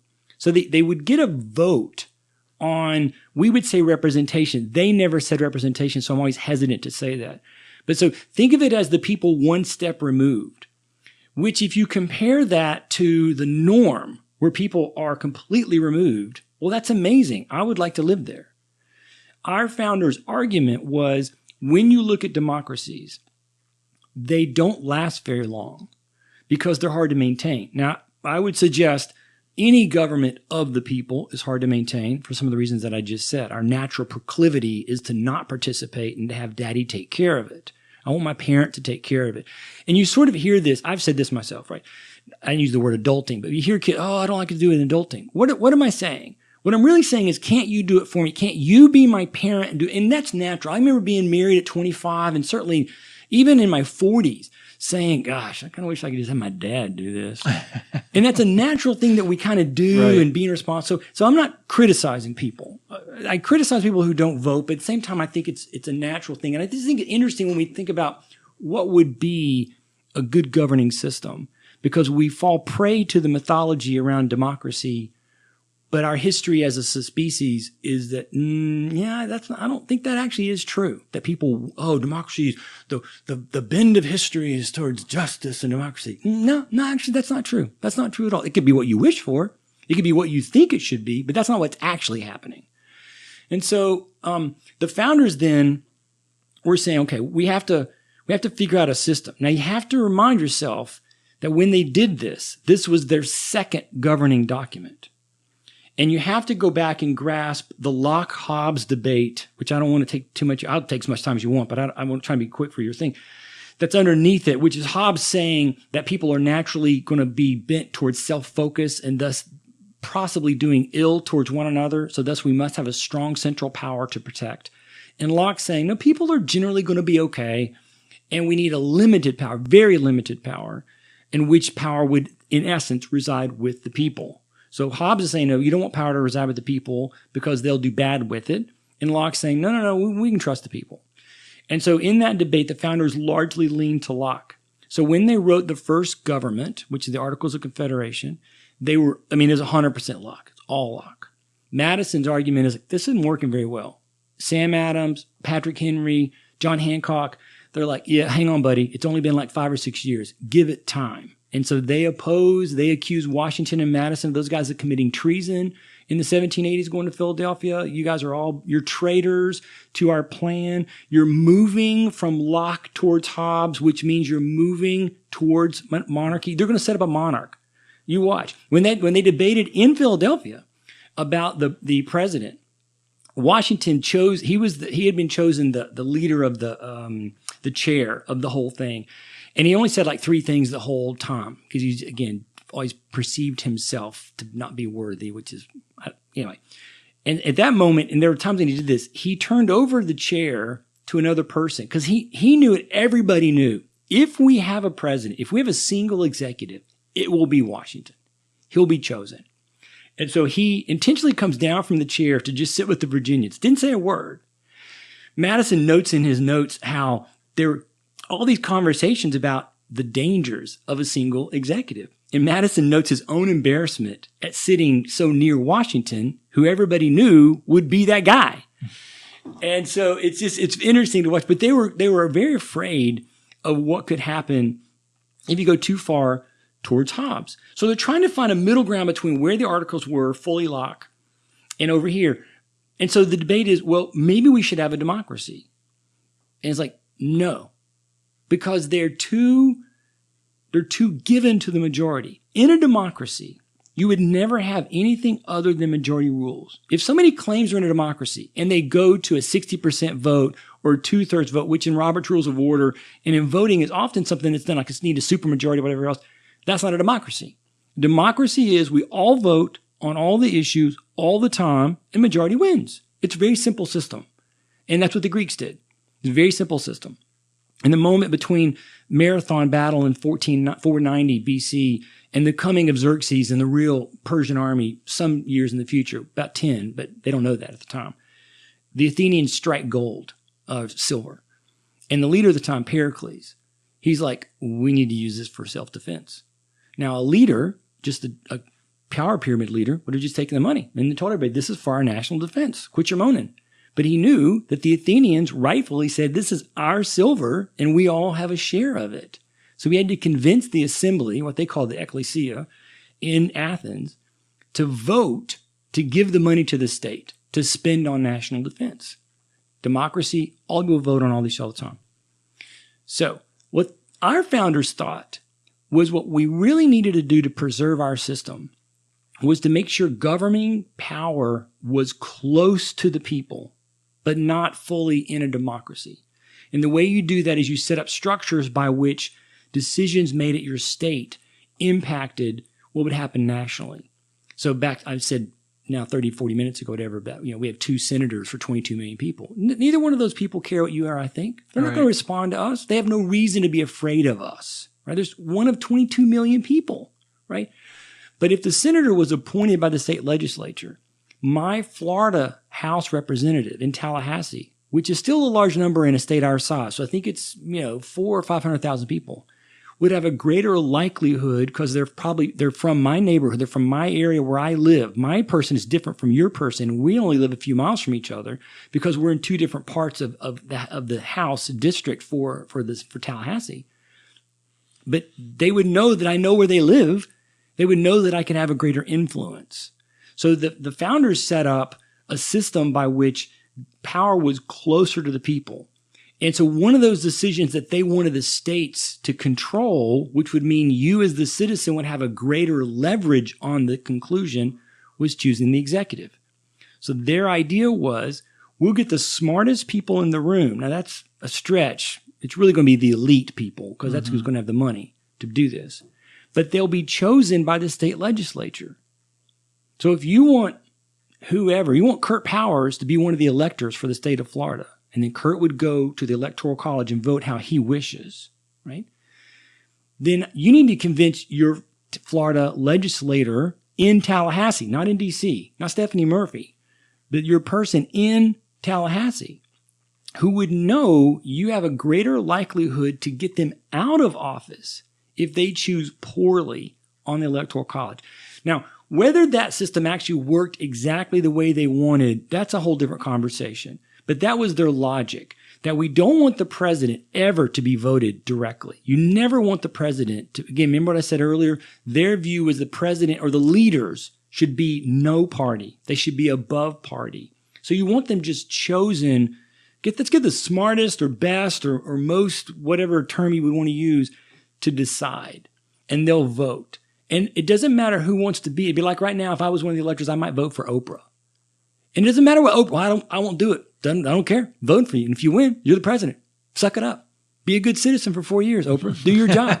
And that was their mindset. That's why if you look at probably the first 6 presidential elections, multiple people get votes because the electors are doing exactly like it was described. They knew that they got to choose who did they think would be the best leader for us. And the first vote, Washington won the most votes. Adams won the second most votes. And it goes down that road, right? So that was the thought process. I still think the Electoral College has merit, but we've mucked it up. One, because we've let people vote directly for the president ever since, when did that start? Probably really started happening after the Civil War. There were some states before the Civil War who had direct votes, and the electors now were bound to some degree to vote the way the citizens wanted. The moment you did that, and it really got worse once TV got involved in 1960, the moment you did that, you made it a popularity contest. Instead of saying, let's have the smartest people or the best people from all the different states privately ponder, think, she's thinking to herself, who do I think would be a good president right now? And then she votes for whoever it is. That was their idea.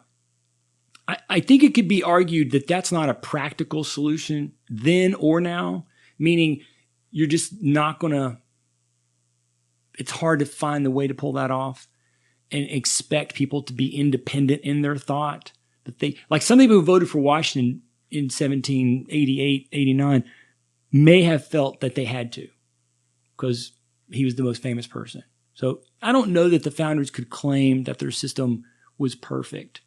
It has other points of merit that people have talked about. It protects the small states. That was actually never part of their thought process. It wasn't about protecting the small states. It was protecting the office from the people.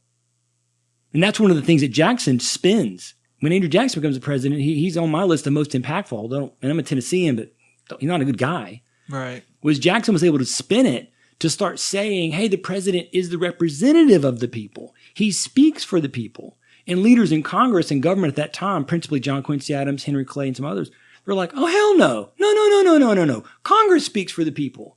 Because the House of Representatives was the one nod that the founders gave to democracy. Because those representatives would be elected by the people. They intentionally gave the budget to the House. All this complaining about our budget and the government shutting down, and everybody blames Obama or blames Trump. Blame your congressperson, because they're the ones failing to do the job. But they wanted that to be with the House because they thought the people's representatives, the ones that you voted for directly, would be the best place to be responsible for how the money is spent. But they didn't want the people having anything to do with foreign policy, so that falls with the Senate. They didn't want the people getting to pick the judges, so that falls with the Senate. So they're very specific about why this is going to be in the Senate and that's going to be in the House, because they did do that one nod to democracy. So would you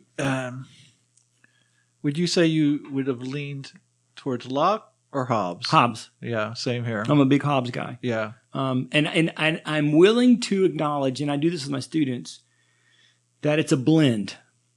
And the question is like playing a video game. You probably played some video games. Several people have. Doesn't matter. Different types of games. But games where you get to control. So maybe a racing game. Do you want more braking? Do you want more handling? And the designers have set it up where you get a lever, right? You get to put points into something. Or you want strength or mind if you're playing an RPG or something like that. Or this gun or that gun. But you can't have both guns. If you're a shooter game or something like that. And so you choose. And so if you're constructing your system, do you want more Locke or more Hobbes? You can go all the way to 0, but that's not accurate. I can tell my students when I'm describing it with them, I'll say with Hobbes, and his point was that people are self-focused. And I'm like, don't say selfish, because that gets into moral baggage and we all reject that. I'm not selfish, but every one of you are self-focused. You think of yourself first. And I'm like, don't believe me. Have you driven on I-4 lately? Right. You're driven around the town? But then when I talk about Locke, I say the same thing. Locke's point is that people are naturally, and I'll talk about with Hobbes, I'm like, if you go to the bathroom, there'll be some student and I'll grab their computer or I'll grab their phone while they're sitting there. And I'm like, if this person goes to the bathroom, they're going to take their phone and clutch it to them because they can't trust any of you people. You'll steal it. That's a Hobbesian mindset, right? And that might happen. You might have something stolen. And at the same time, I've left things places. I've gone to Chick-fil-A or gone to McDonald's or some restaurant and left my bag and my wallet and my phone right there on the table and gone to the bathroom by myself. Because I'm just trusting people. And I've come back and it's always been there. One day it might not be there. But I've always, so there's again, and I'm like, have you driven on I-4? I've been on I-4 and people have slowed down and let me in. Right? So it's a blend. Right. Probably a blend in us as a people. And there's some who are going to be a little bit more selfish or self-focused than others, and others are going to be a little more altruistic. And I think the challenge is then constructing a system that tries to understand both of these things and kind of acknowledges, and I guess I probably am hopeful about Locke. And I'll say that this way. So a lot of my peers are always talking or worried about cheating. And I just never am. And part of it is because I construct my class to where you can't cheat. You can't answer the questions that I give you to write. Or if you do try to cheat, you try to go to Google and cut and paste.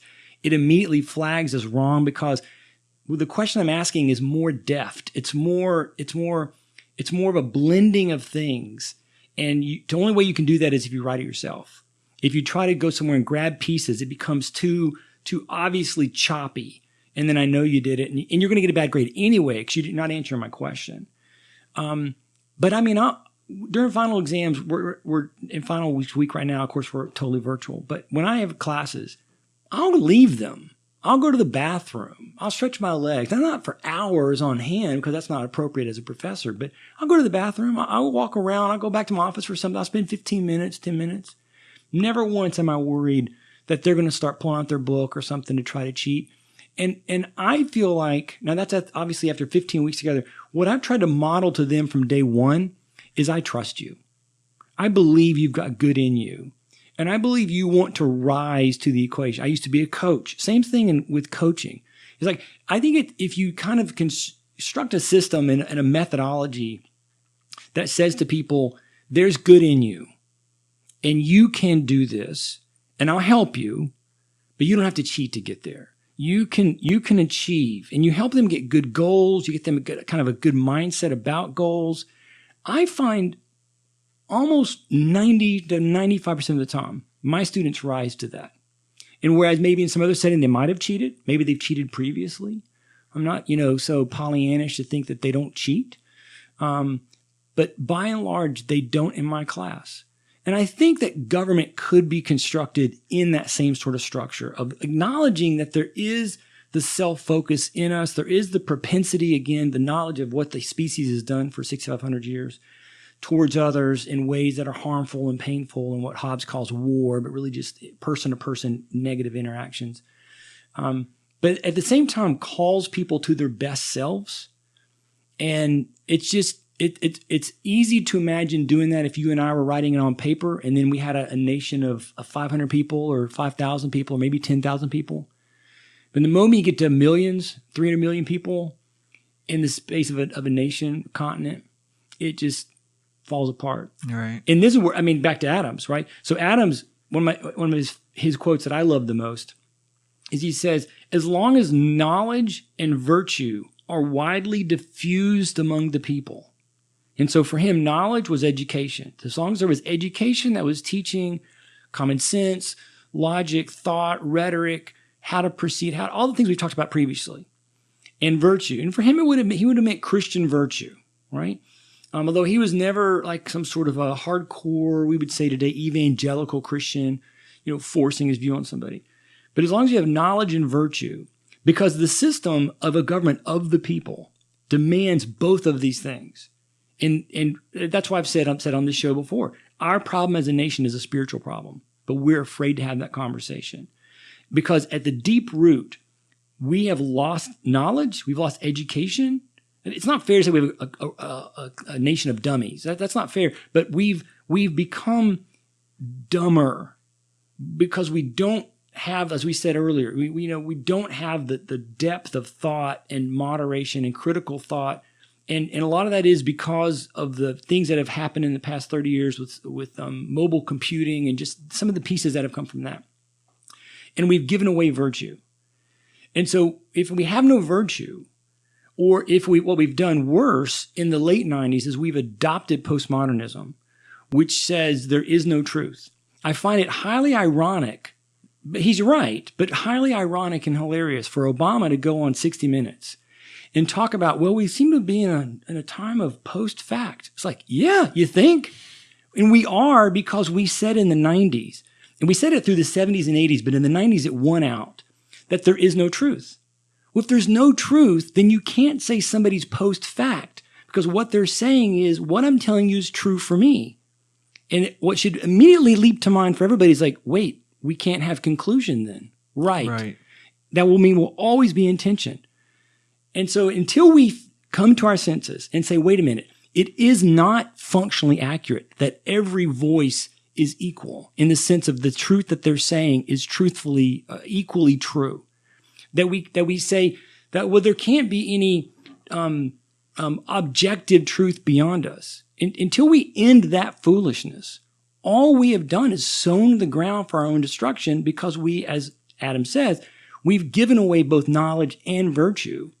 And now we are literally in a dog-eat-dog, might makes right society, in which as long as I have the gun, then I get to tell you what the truth is. Some of the things we argue about today as a society are idiotic on their face. And some of the people and some of the things I'm thinking about, well, on the one hand, when it agrees with them, we'll say science matters. But in another arena where it doesn't agree with them, they'll say, no, what matters is how I feel. Right. And that is postmodernism, because then all that's true is what's true for me. And that is fundamentally a disastrous position. And I don't want to personally live in a might makes right kind of system, which is why I've been sad for probably 10 or 15 years, because it's alluring. It's alluring to say what's right for you is fine and good and you're okay. And on certain levels, I understand that, because I want to feel the same way. I like that. But work to its logical conclusion, you go, oh my gosh, we'll end up in a spot where a person can stand up and just say red is blue, and he has to be right.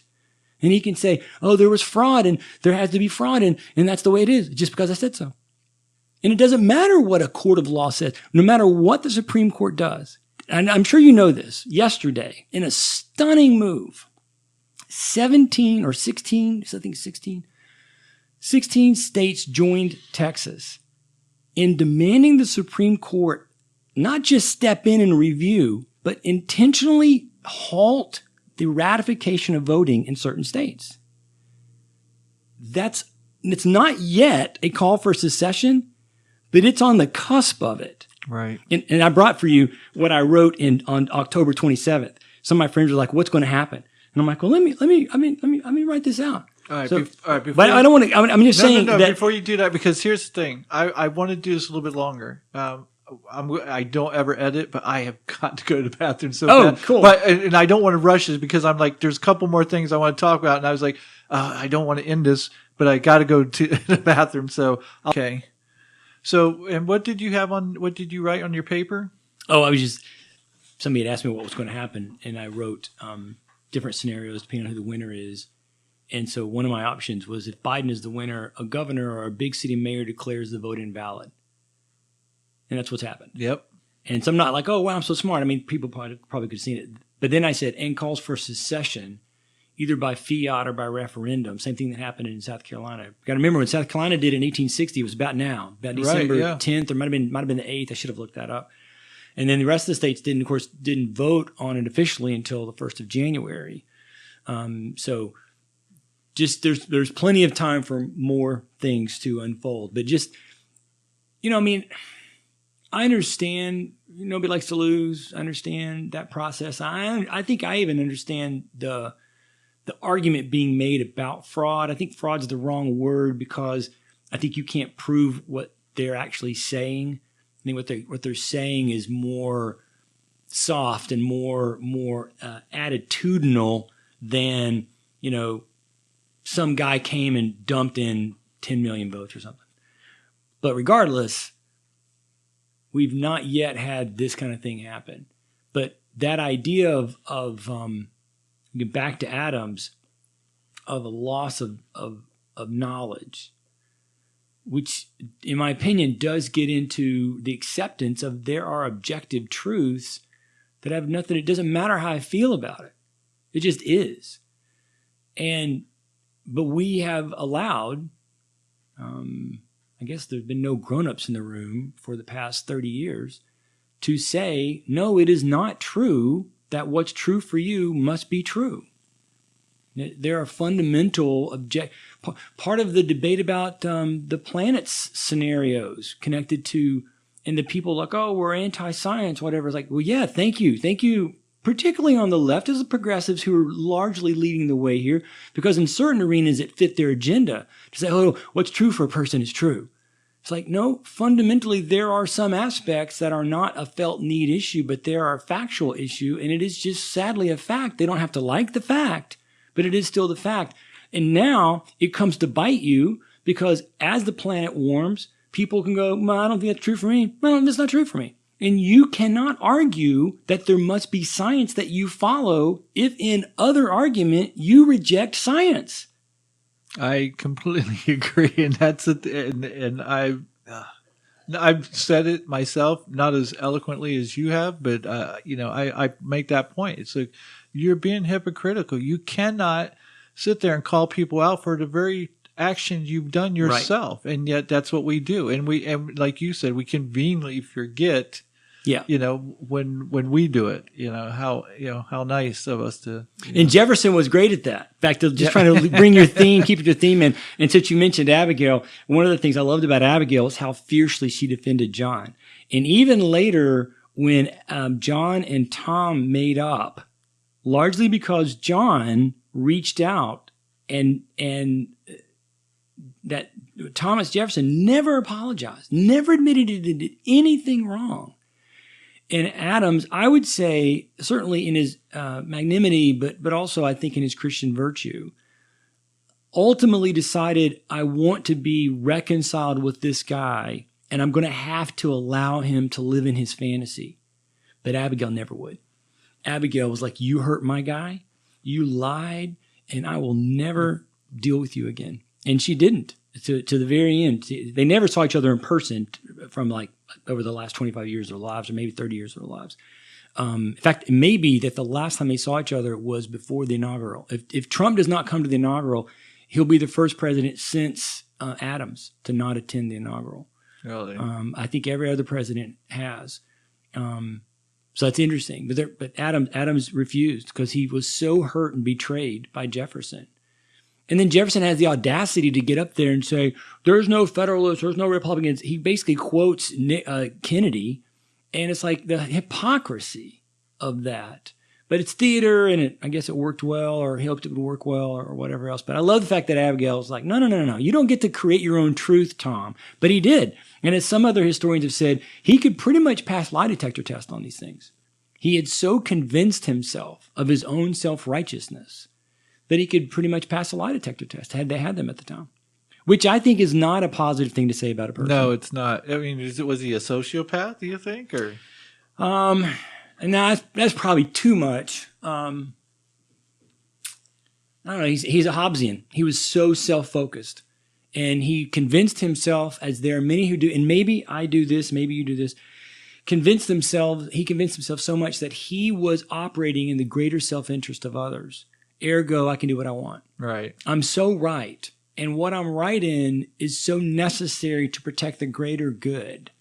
I can do what I want. Well, and I think that's the argument where the people who would side with Locke would sit there and go, that's exactly why, we side with Locke, is because of people like Jefferson who believe that they know better for everybody else. Yes, maybe so.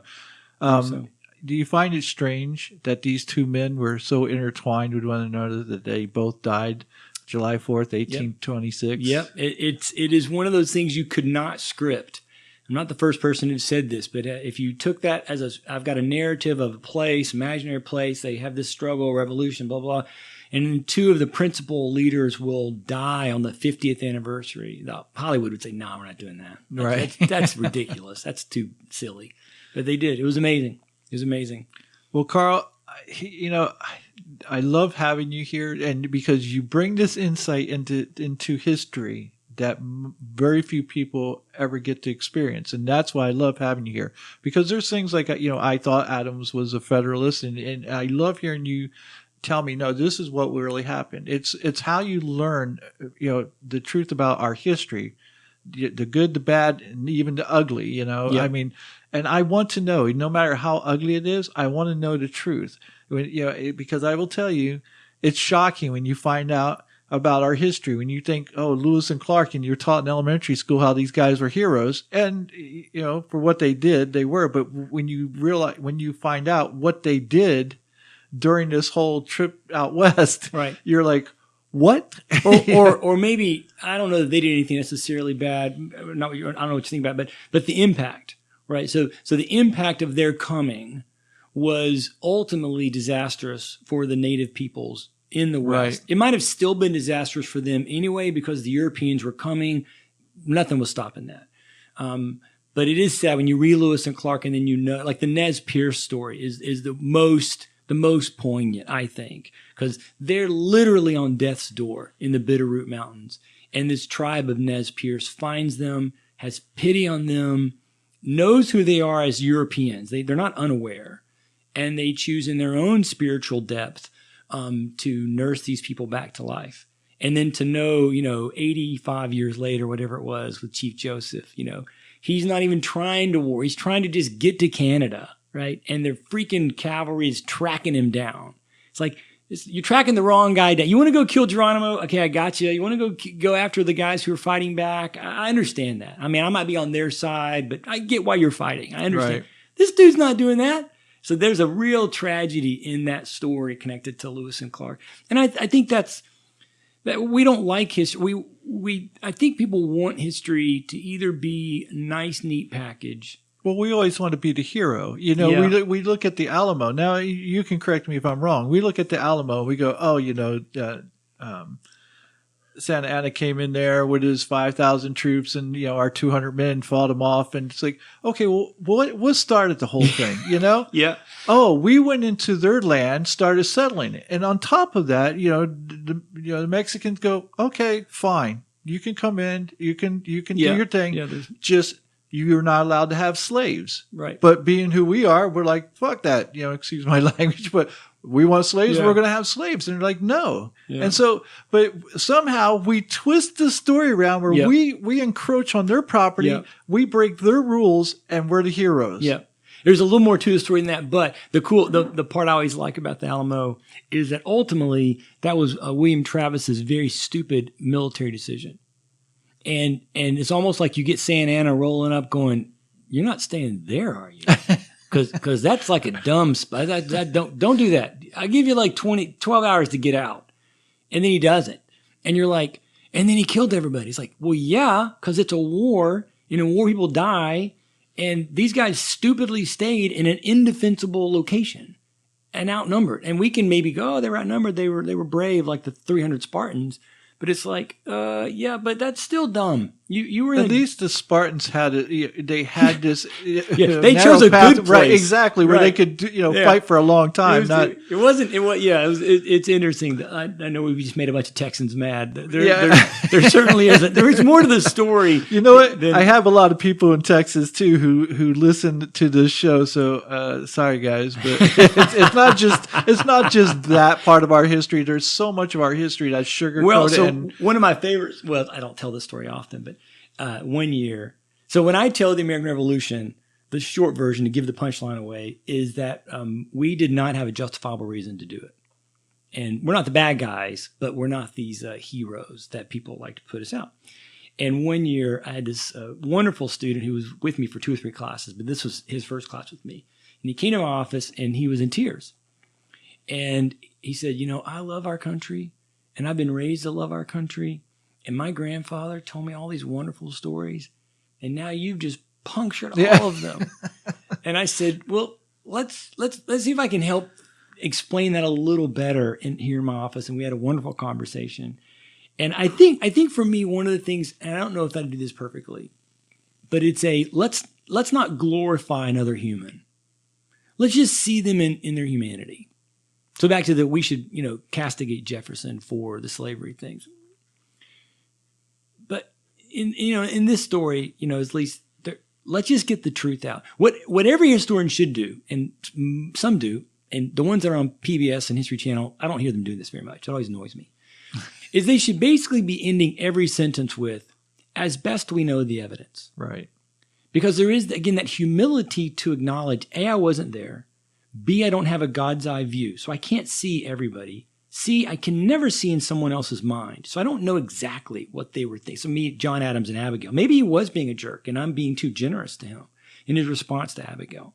And maybe privately he chastised her and beat her or something. I mean, we don't know. I wasn't there, and I'm not in his mind, right? So I have to have that humility as another human to say those things, right? And so then to say, what we try to do is construct the narrative based on the best evidence that we have, acknowledging our own biases, and then being willing to kind of admit that you're wrong or new evidence comes to light. Like one of my biases now in the past 20 years is I just detest Jefferson.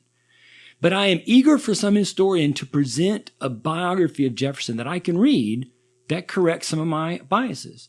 So far, they have not, because what has come out has, in my opinion, made it worse. Right? So, in fact, the veneer continues to come off Jefferson. And I, as of somebody who doesn't like him, I think that's great. It's kind of like finding out, so I'm a Dodger fan, so I don't like the Yankees. And so it's like finding out more gross things about the Yankees. Or now I'm a Houston Astros enemy because they're a bunch of cheaters, and then finding out more things happen wrong for the Houston Astros. Sorry, Texans again. And I'm like, good. Makes me feel good, right? Because he's a jerk, and now they're going down even further, right? It's that's a human thing. It's probably not a good thing, but it's what we do. And I just want us to be willing to say, let's acknowledge that we really know nothing.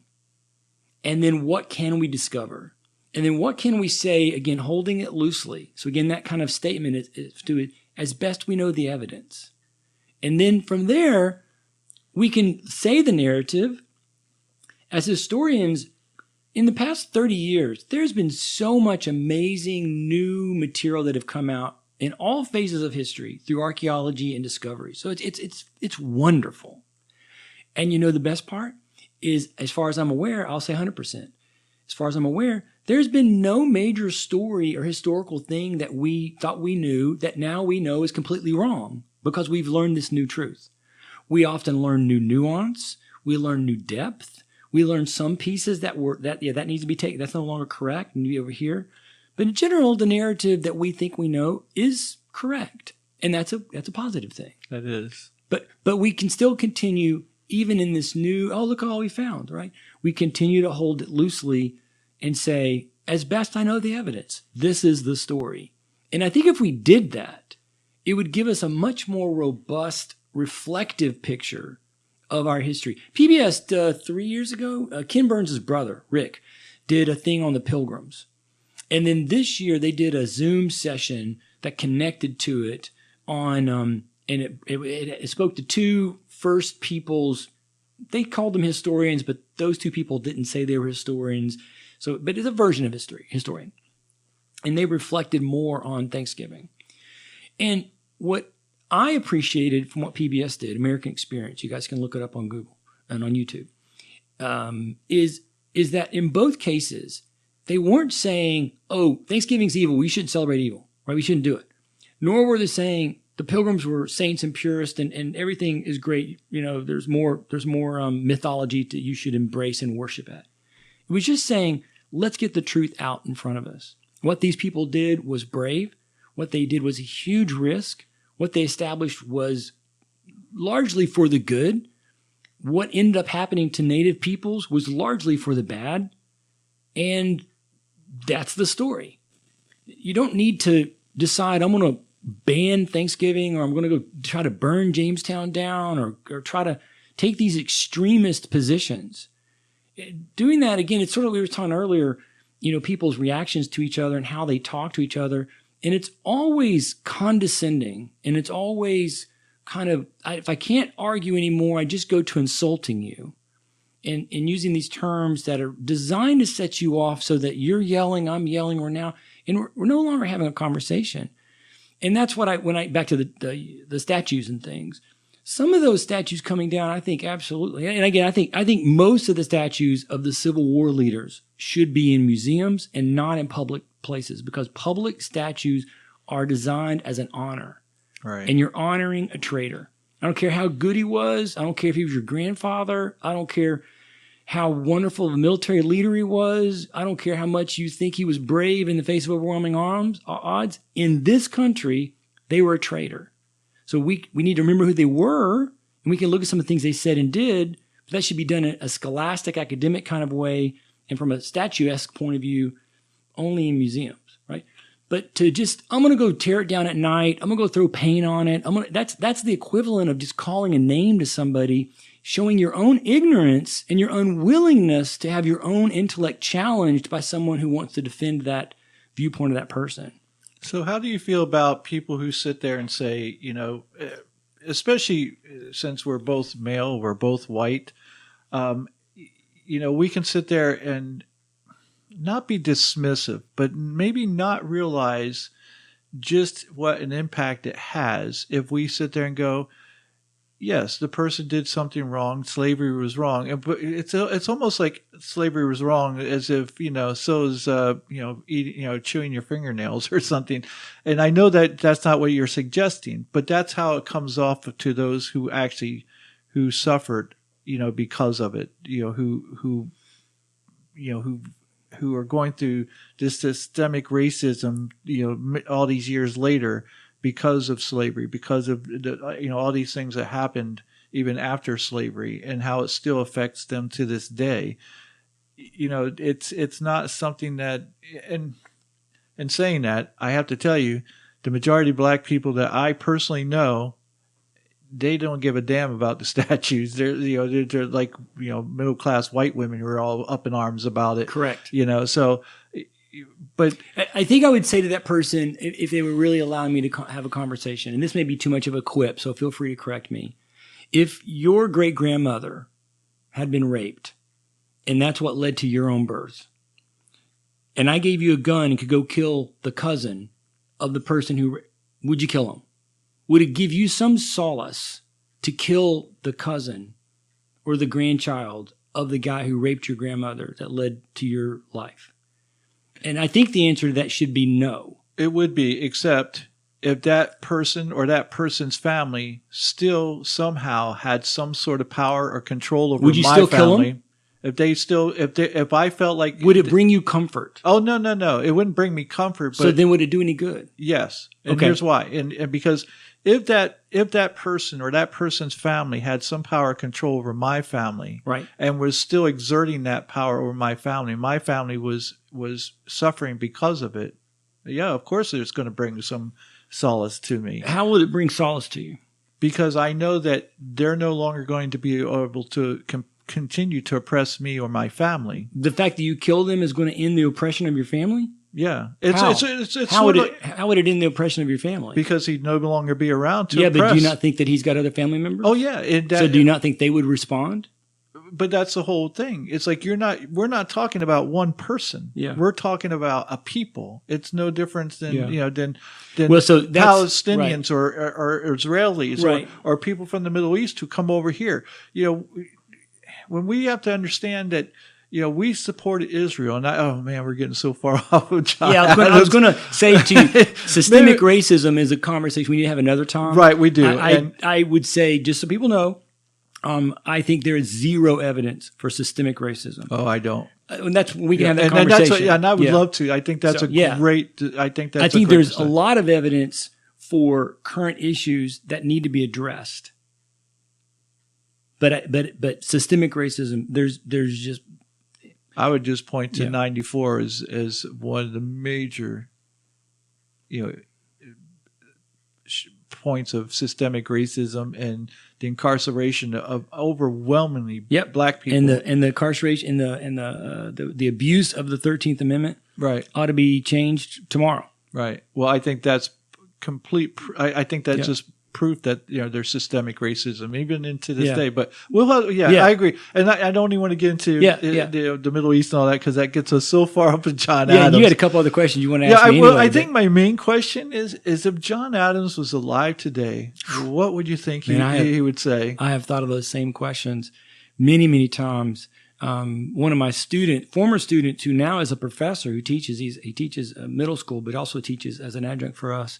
So it's a great joy to have him around. Is with me in that his favorite and probably my second or third favorite president is Theodore Roosevelt.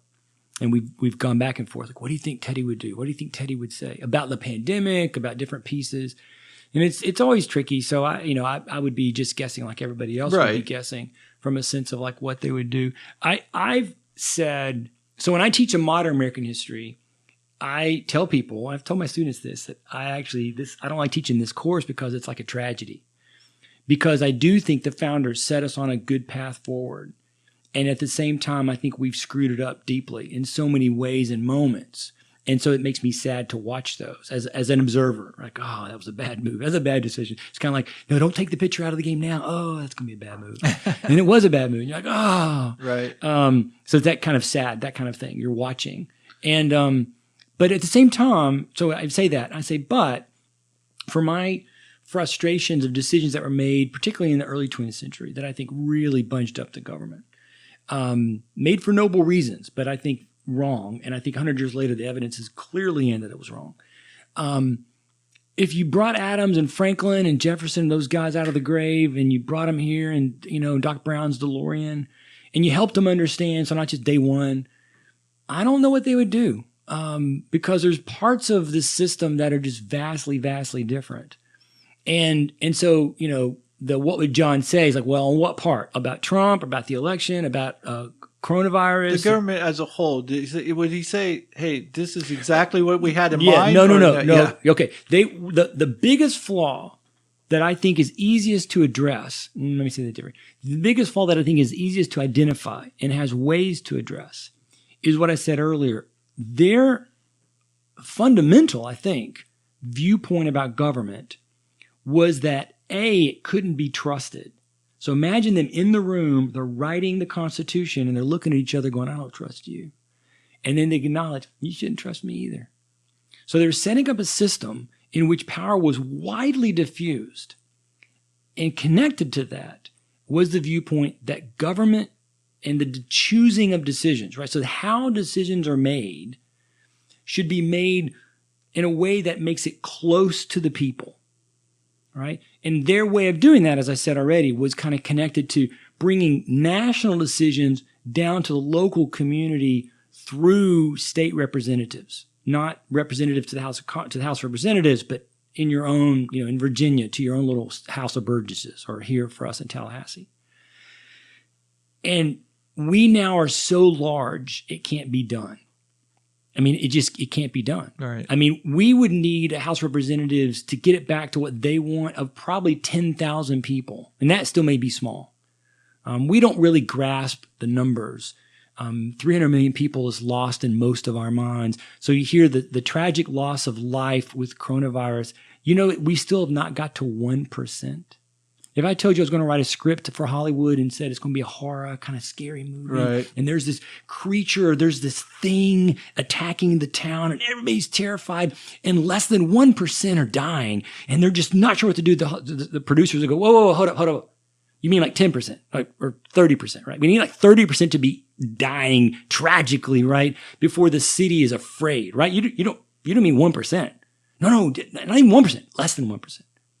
They'd be like, well, that's a dumb script. Who's afraid of that? I'm not trying to make light of the loss of life for coronavirus. My own wife had the disease, and she had a mild case, so she's good. So I'm not making light of it. My niece has it right now as we speak, so I'm not saying it's not there. But I think one of the things that you see out of the reaction of people is that they can't grasp the numbers. And They think 200,000 is a lot. 200,000 is not a lot. Not in a nation of 300 million, right? So 300 million people, to try to get representation that's like they wanted it to be, you'd end up with an impossible number. I mean, you can't have, 10,000 representatives in the House of Representatives trying to have logical conversations. This is not going to fly. Not in a million years. So they would answer your question like, no way is this what we wanted. One, they don't want the president to be the centerpiece. So they'd be tragic. They'd be horrified to know you guys are voting directly for the president. And that since the 60s, the president is much more about smoke and mirrors, and we've elected actors and people who are good on TV, as opposed to real leaders. You can find quote unquote real leaders and people of depth in the people that we've elected since Kennedy to now. But it's at the same time, it's easy to see them more as flash than substance. Because you've got to become a popularity contest type of thing, and they'd be horrified with that. But the deeper horror, I think, would be the fact that Congress now is so insular to us. They did not want. They wrote the preamble, we the people of the United States, which they got criticized by the Anti-Federalists. But they wanted that to be an expression of we're constructing a government that's of us, not apart from us. One of their arguments to the British was that it's you guys over there ruling for us.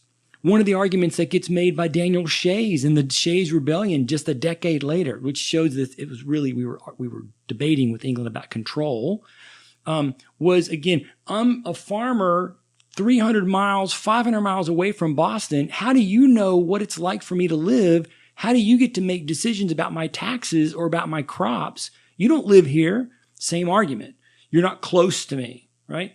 And so they were like, we have to construct the system in a way that government at some level always resides close. The levers, the control of the power is close to us. And the numbers we have now are too large.